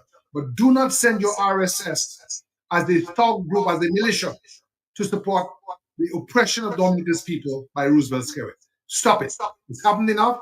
And what you're doing is you're setting up conflict within the Caribbean region by your delinquent behavior in supporting a leader who you know or should have known has been selling those passports for all these years, and yet not once have I heard one Caribbean leader, not Mayor Motley, not any one of them, say, hey, hold on for a minute. Hold on for a minute. All of these things are on 60 Minutes, you're on BBC News, the international press, this passport with the CARICOM seal. Can we have a discussion on this? Can we have a summit to discuss whether or not that is a good thing for our people? And by the way, what about the people of Dominica? How are they doing? If we say we're a community, community means family. Community means solidarity. Community means oneness. And it's called a sham when the needs of one member of that community are disregarded, and if anything, the people of that community are oppressed with the complicity of other privileges. That Dominica, a very powerful interview there by Mr. Jeffrey Taveras on a popular talk show, Make We Talk. Of course, the views of Dr. Thompson Fontaine and Gabriel Christian Esquire. Some of the issues facing Dominica, and of course CARICOM. Some of what CARICOM should be speaking on, and has remained conspicuously silent. Thank you, Mr. Jeffrey Taveras, Dr. Thompson Fontaine, and Gabriel Christian joining that discussion. Make We Talk, dubbed political turmoil in Dominica. We're going to take your phone calls, of course, and we'll continue. The afternoon time is 2:34. Hello, talk to me. Yes. Hey, my beloved brother, blessings. What's up? Blessings to you too. Matt, thank you. Matt, I've said it a million times. Matt, Caribbean leaders are jealous of Roosevelt Skerrit. So Matt, I've said that so many times on your program. If you go to the archives, you will hear Blessing saying Caribbean leaders are jealous of Roosevelt Skerrit because the level of tolerance Dominicans have, the people haven't got an inch of that level of tolerance. Although, look, I'm hearing about Andrew Holness. What's the brother name again, Matt, the talk show host? You mean no, Jeffrey Taveras? Okay, Jeffrey Tavera. Taveras, yes. Okay, I want to give thanks to Dr. Gabriel Christian and Dr. Thompson Fontaine. Matt, that is what I was talking about, to draw regional and international attention to Dominica. But it seems like Skerrit is doing a very good job at that. I was expecting the opposition. Matt, I know what I've said already, and I'm not contradicting myself. I can apologize when what I'm saying seems to be contrary to what I've said prior. But I'm just saying, Matt, thank you to the circumstances and the events that have presented themselves to allow us to get that level of regional and international attention. Because, Matt, what is happening in Dominica, that is beyond criminal, Matt. Matt, that is abusive, that is rude, that is ruthless, inconsiderate, brutal, It is a level of terrorization on an unsuspecting people. Matt, we are all things. But Matt, we are politically immature and ignorant. And we have never seen such level of abuse. And that's what I'm saying. Matt, we are paying for what we did to Patrick John and Edison James. And there is a Kalinago brother in closing, Matt, who told me all the Kalinagos in the region have come to Dominica, dug themselves a pit, and they spat or spit into it and vow that Dominica can never enjoy the success other Caribbean countries have enjoyed because of what that has happened to the Kalinago people in Dominica. I don't know how somebody might just say that is pure superstition and all these things there.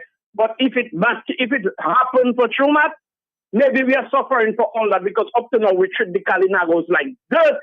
When we see Kalinago, a lot of us still have a level of prejudice towards Kalinago people and think, well, they're inferior to us as Africans that have gone through a similar level of experience, Matt, throughout our history.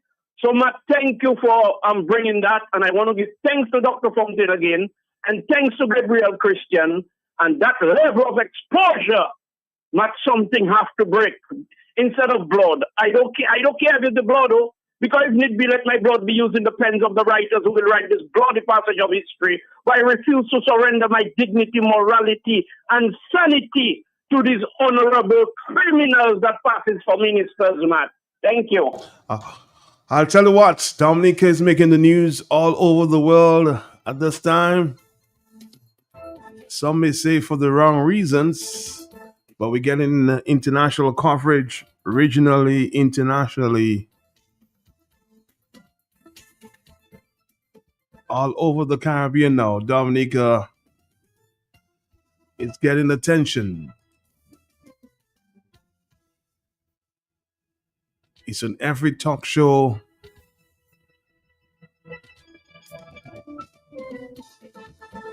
See this big one there in Jamaica. We saw another one in St. Vincent, another one in Grenada. So everybody's paying attention to what's going on in Dominica.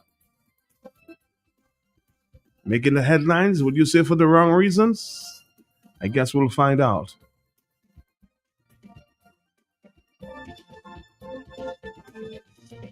We're going to take a break, Dominica, and we'll come back after this. Stick around.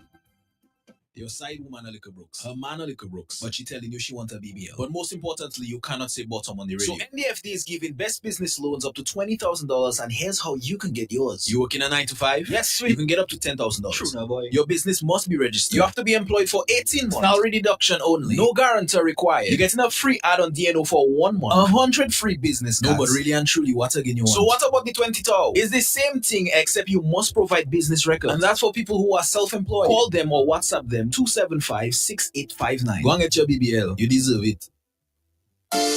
Fresh Market Pharmacy has expanded to customers with its new additional location at best price. 2 convenient locations on the Dame Eugenia Charles Boulevard and at Best Price Riverbank. Fresh Market Pharmacy provides over-the-counter medication, health and personal care, prescription drugs, and natural supplements. Our experienced pharmacists and technicians provide the best quality services. Call 225-6883, 255-6875. WhatsApp 316-0310. Your prescription bill just got lower.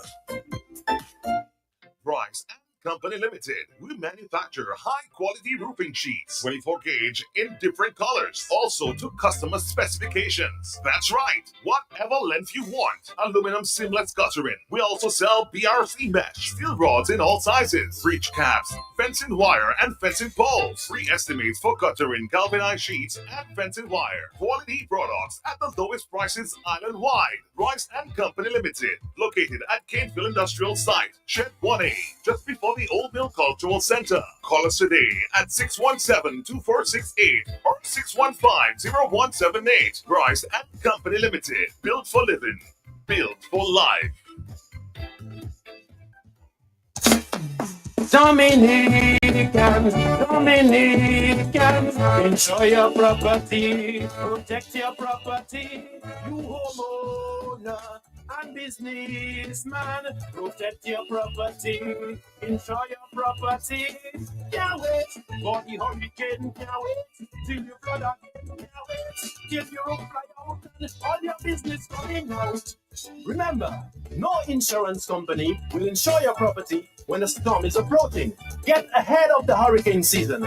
Insure with a company who gives you the assurance of payment for your valid claim. Come speak with us today at the New India Assurance Company Limited, upstairs AC Shillingford and Company Limited, 24 King George Street, Roseau. Bring along an up-to-date valuation from a qualified engineer and get insured today.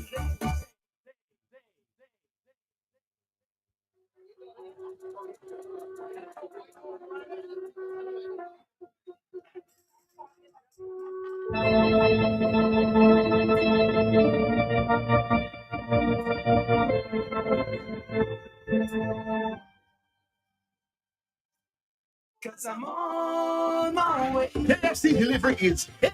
Just place your order at www.kfcdominica.com, Facebook or WhatsApp 614-2633 and your order will be delivered to you. KFC, it's good. Cause I'm on my way. Somebody book here, baby. Creole.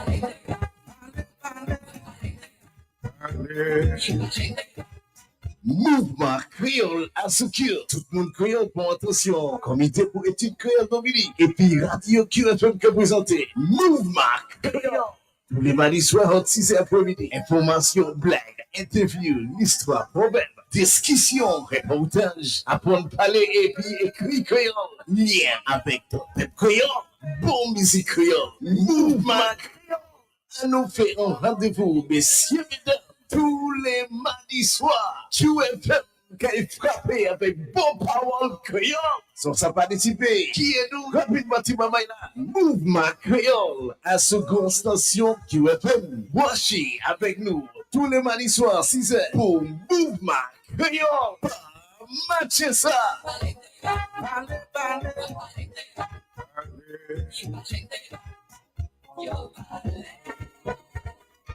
Dominica Q95 Radio is open for your business in collaboration with the National Development Foundation of Dominica. Get ready to join Q95 Radio and NDFD for the start of Small Business Buzz, a live radio program bringing empowerment to small business ideas and entrepreneurs across Dominica every Tuesdays and Thursdays from 4 to 5 p.m., offering a unique national platform for small, medium, and growing business enterprises. Together, we'll aspire to connect, advertise, learn, collaborate, and witness small business enterprises thrive and succeed in the fertile broadcasting soul of Q95 alongside the NDFD. Join us on our journey every Tuesdays and Thursdays from 4 to 5 p.m. One unbroken, exciting hour of free Q95 Radio small business promotion as together we explore all the challenges, the setbacks, the setups, the comebacks, the stories, the history, the startups, the breakthroughs, the financing, the sweat, the sleepless nights, the breakthroughs, the triumphs, the business plans, the overall success to pursuing your small business dream come true in the Commonwealth of Dominica. Join veteran broadcaster Franklin Peter Moses and highly skilled and qualified small business development officer at the NDFD, Donald Bocasio of the National Development Foundation of Dominica, as together we shed the national spotlight on you and your small business live on radio. Small Business Buzz, bringing empowerment to the ideas and dreams that help influence and propel the engine of growth and small business achievements across Dominica. Small Business Buzz, we're starting this March 25th. Don't miss it. Small Business Buzz. We're minding your business. Auto Trade is introducing our very own mobile app. Yes, the Auto Trade app is here. From scheduling your service appointments, request financing, checking our vehicle and parts inventory, to receiving personalized coupons and sales specials. Life is so much easier with the new Auto Trade app. Download the Auto Trade app from the Play Store or App Store today. Call us at 255-6800. Auto Trade. It's more than a vehicle, it's a relationship.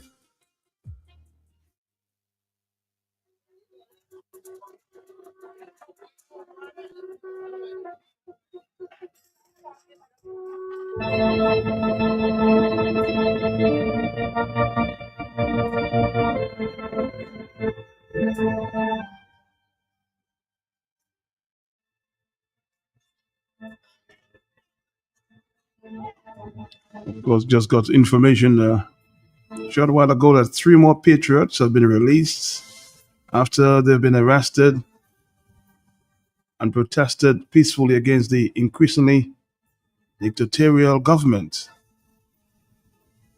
Let me see if I can get the names as the police continue to pursue other protesters. Let me see.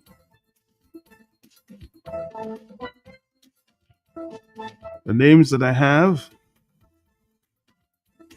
just released on bail: Selwyn Powell, Ed John Baptist, and Alvin Thomas.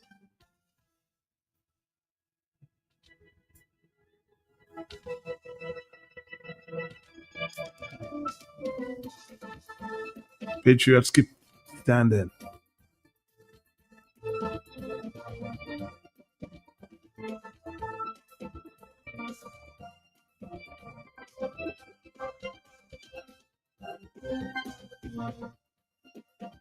Somebody says something must break. It's time. But when folks are helpless, abused by the authorities, and need their intervention, it's an emergency. It's no longer the police doing their work, and people just have to cooperate with them. No, it is becoming a mini crisis. No group of more than 12 will be willing to gather peacefully at this time except watch sports by a church at the market.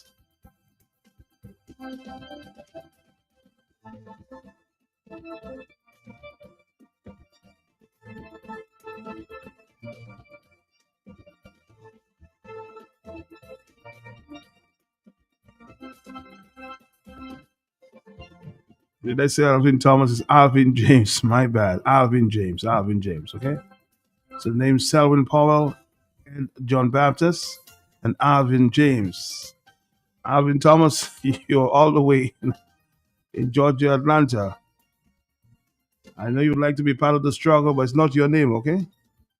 It's Alvin James.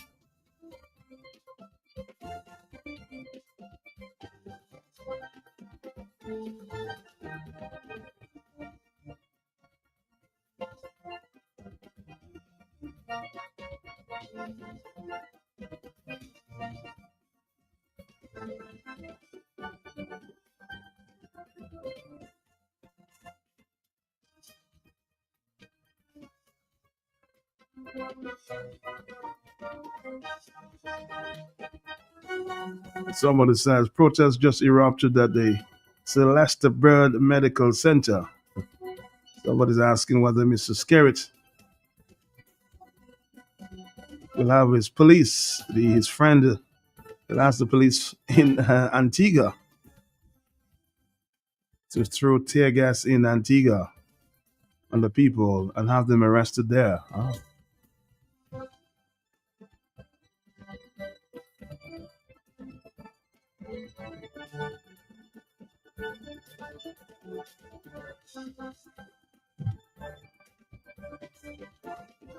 So we have just about 10 more minutes on this program. Hello, talk to me, yes? Okay, that's too much coming. How are you doing, my brother? How are you? Change up very bad. Couple times I would say that before that sometimes we one of the children kind of this and that shit. But you know what happened there with the news under the time of seriously or I don't too much of it because I was trying. You know at once. My friend, I'm not hearing one word you're saying there. You can try another number. The numbers are 449-309-596. I'm just hearing a big echo. I'm not hearing one word you're saying, sir. So please try another number. All right. Thank you. Thank you. Thank you.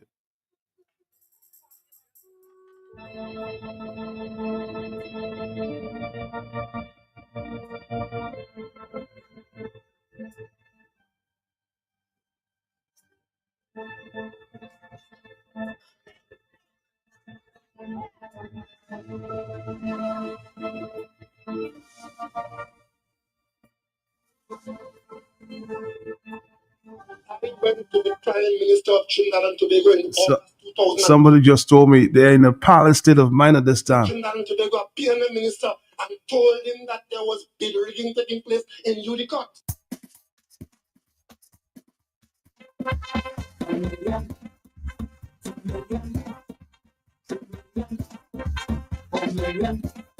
Are you in a parlous state of mind?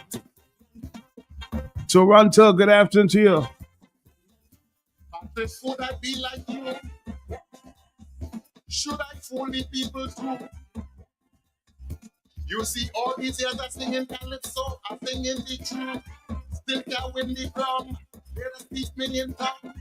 Can't buy my own house, no, look at renting still. But just like you, is a palace I want to build. Maybe I have to be a politician in the end. Cause calypso money, there's no palace for me. I want a palace just like yours, with a for $300. Calypso can give me that. I want a palace just like yours. I want about 10,000. I want to be like you. But it could be start building soon. Good afternoon to you, yes. Hello. Just a few seconds very quickly, Matt. Uh-huh. Matt, as far as the Caribbean politicians, particularly the prime ministers, Matt, are in some kind of conspiracy, some kind of collaboration to run the Caribbean people poorer than they are already. I am suggesting, I hope Dr. Thompson can get that message. Try to advocate for an amalgam in the regional opposition parties for them to collaborate to get rid of those criminals. Invite them to Dominica, they invite you to St. Lucia, they invite that one to Grenada, and, create a mix to fight that level of criminality within the structure of governance, Matt. Thank you.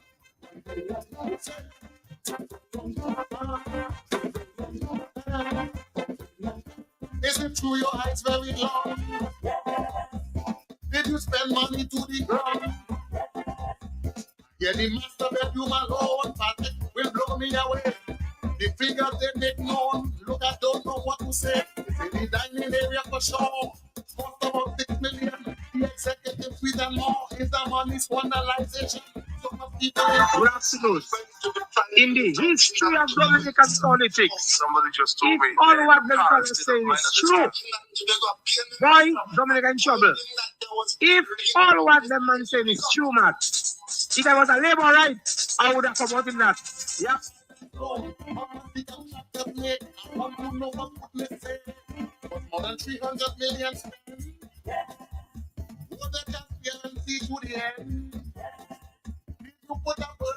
Good afternoon to you, Gertrude. I know you love this one, huh? That's your song. You want a palace just like that?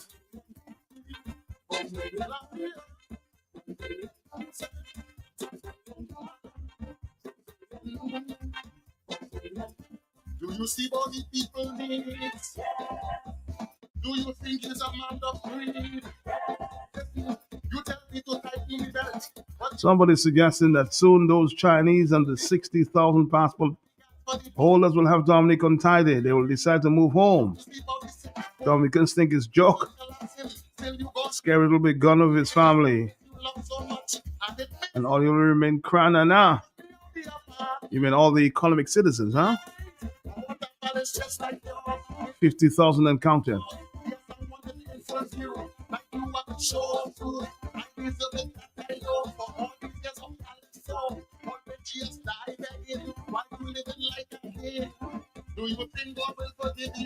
Hello, yes? Mm-hmm.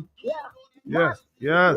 I was there meditating, and I say, as the Honorable Thompson Fountain spoke this afternoon, they might pick him up faster, right? Because he's talking the truth and facts, and he's pushing his point. And I want to tell Dominica, don't forget tonight, it's gonna be hot like fire. The global views with Mr. G and the lawyer like Lady Clara, Honorable Shillingford, and the Sam Ronald Charles, and the rest of the lawyers. So don't forget. And I want to hear blessing tonight. Blessing, don't forget to call.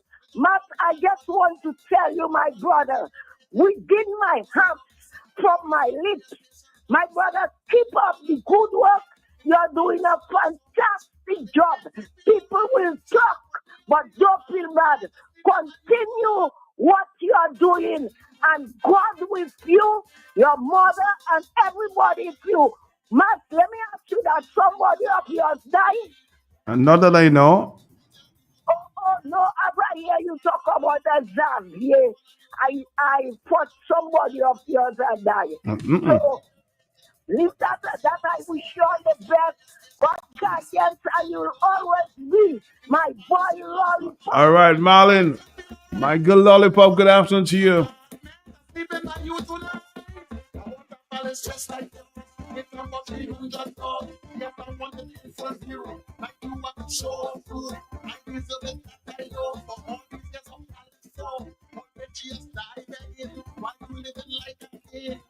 Do you think God will forgive you? Do you know that He loves you too? Would you change from your selfish way? Will you give to God His word? Do you have an altar inside of here?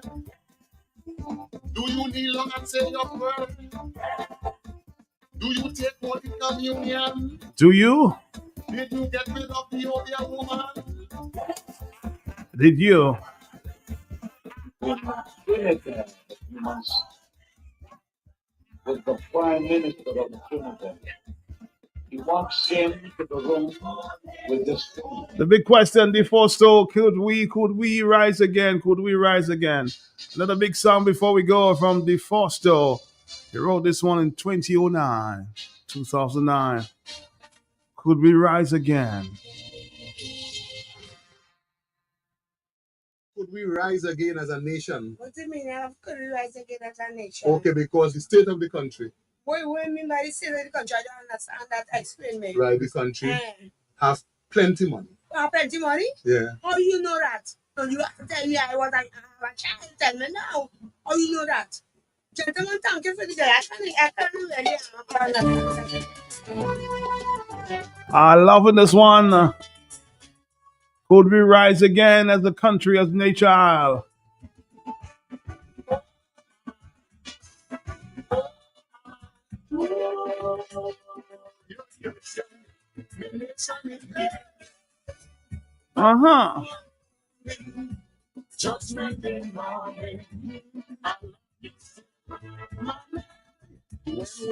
No flow this afternoon, huh?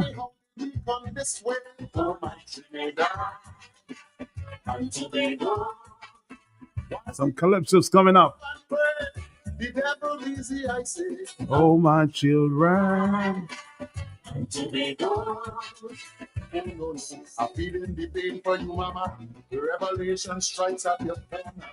Still we are holding on. Your children have lost their way, fighting for survival each day. Oh, Dominica.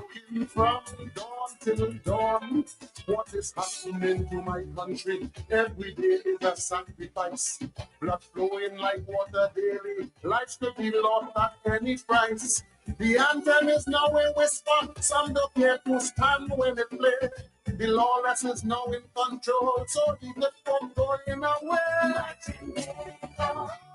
The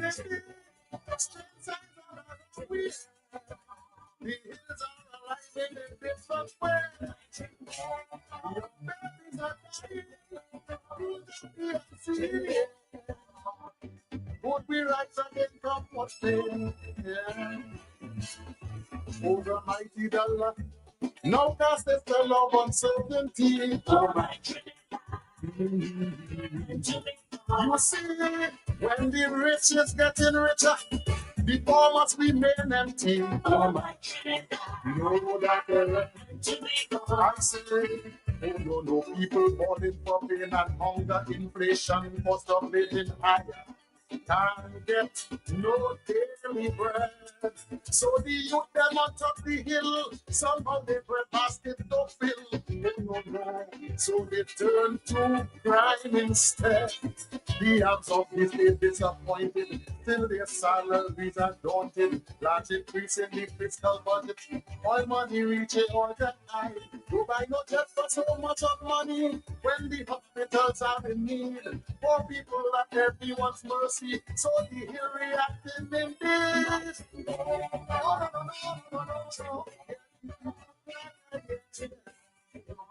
The hills are alive in a different way.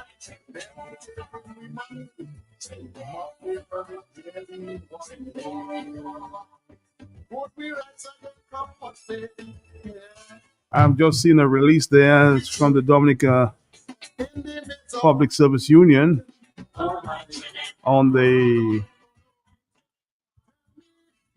recent protests and related arrests. You get more about on that release tomorrow from the DPSU. Interested, huh? In the heart of the ghetto, it's what we sow, we shall reap tomorrow. Who are we going to blame? The union has added its voice. Children doing crime, well, that is a sign of the time. Oh, my Lord, have we now gone insane? Whilst we kill we own one by one, skyscrapers holding up in town, Chinese laborers at the core. This new city some shall see no more. So we have to hold on to see that 10 days and months to get along, scraping the bottom of the barrel with all this money in town.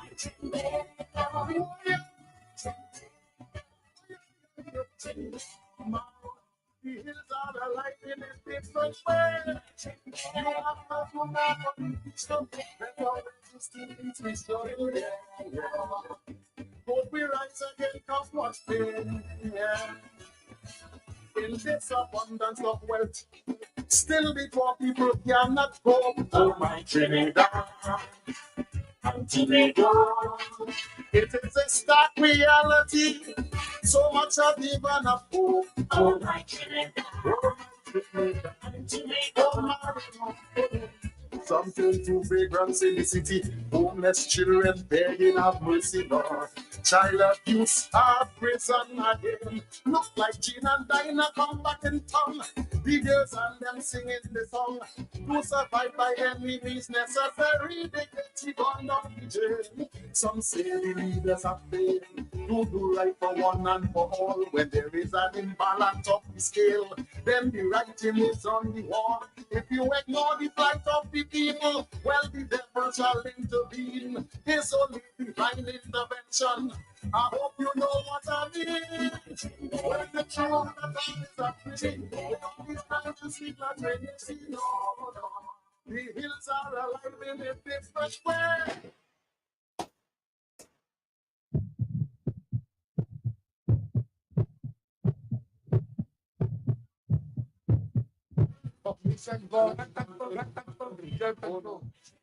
We have all this money in this land of so much poverty, no. The Lord is my shepherd, comfort me, Some big calypsos in the afternoon. One more from the original DeFosto there in Trinidad. Breaking news. Winston Scarborough, the original DeFosto himself, has a statement to make in defense of Trinidad and Tobago. Over to you, Mr. DeFosto. In defense of our democracy, in defense of our country, we the people stand against oppression, corruption, nepotism, and mismanagement. We stand against your lack of respect for due process and the right to democratic equality. No apology will be accepted for betraying our trust. And with that, I sincerely apologize on behalf of the citizens of Trinidad and Tobago. Oh God, we didn't vote for that.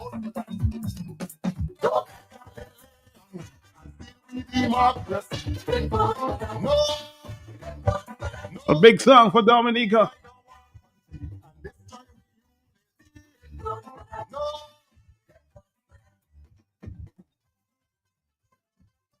Take a stand for Dominica. I have a few more minutes with you. More Calypso. country, fooling everybody, I say, well, we don't want you. Back up in the church, well, today you can't get away, no. We don't want you. Why should we stay silent and not say one word? We must be defiant, let our voices be heard. When I can't vote for that my country, I give a choice. Once again, from a country, hear my voice. Yeah, don't and still we democracy. No, don't divide our country and destroy we unity. No, put my country first. I do not vote because of justice. No, no. Transparency International. Raise that so low from the killings you saw. Now the people say you must go. Yeah.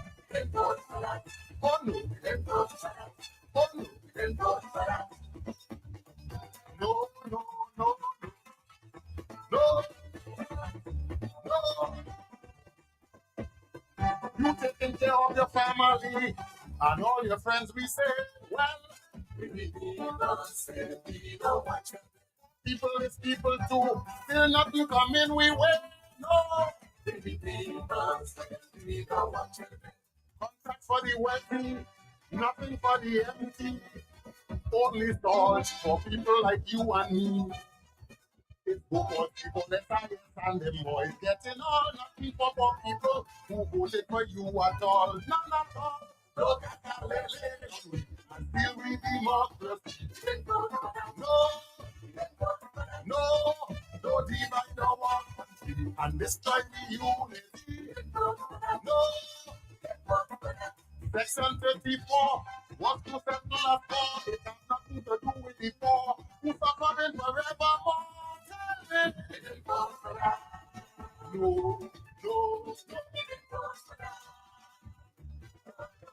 You let us see thousands of innocent black rebels taken up and sent to jail under your state of emergency. Tell me. Oh no.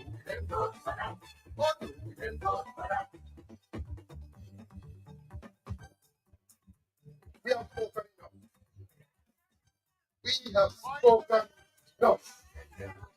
It is now time for action. And in that regard, this is not the call election now. Corruption and crime is the order of the day. Yes. The unemployment so high, nurses and teachers going away. You promise the people better days are coming. You promise to listen.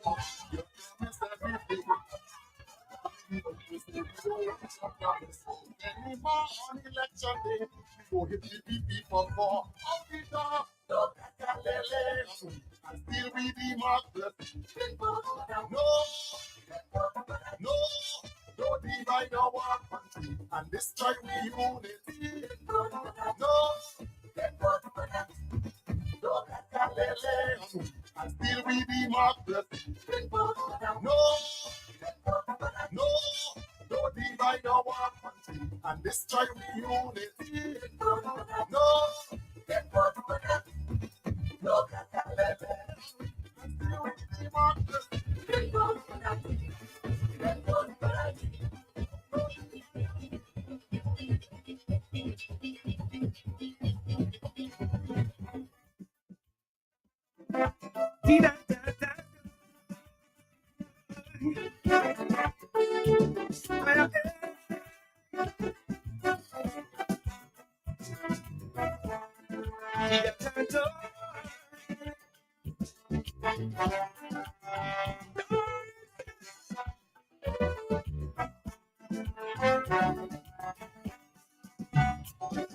Good night, my people of the air. It's time to overturn the carpet. We've been dying of West Baby. Now we are forced to speak.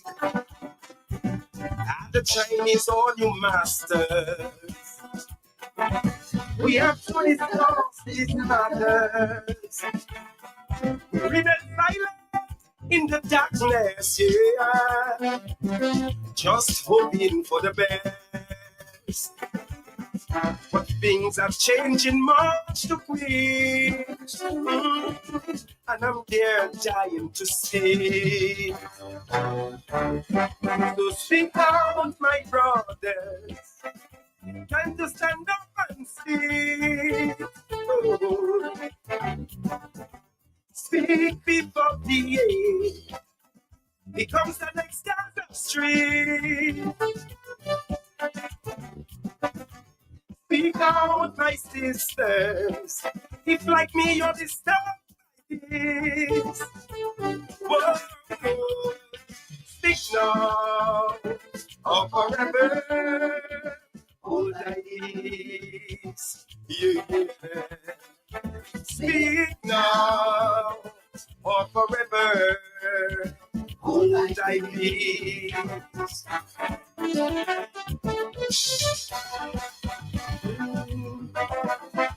Da-da-da-da.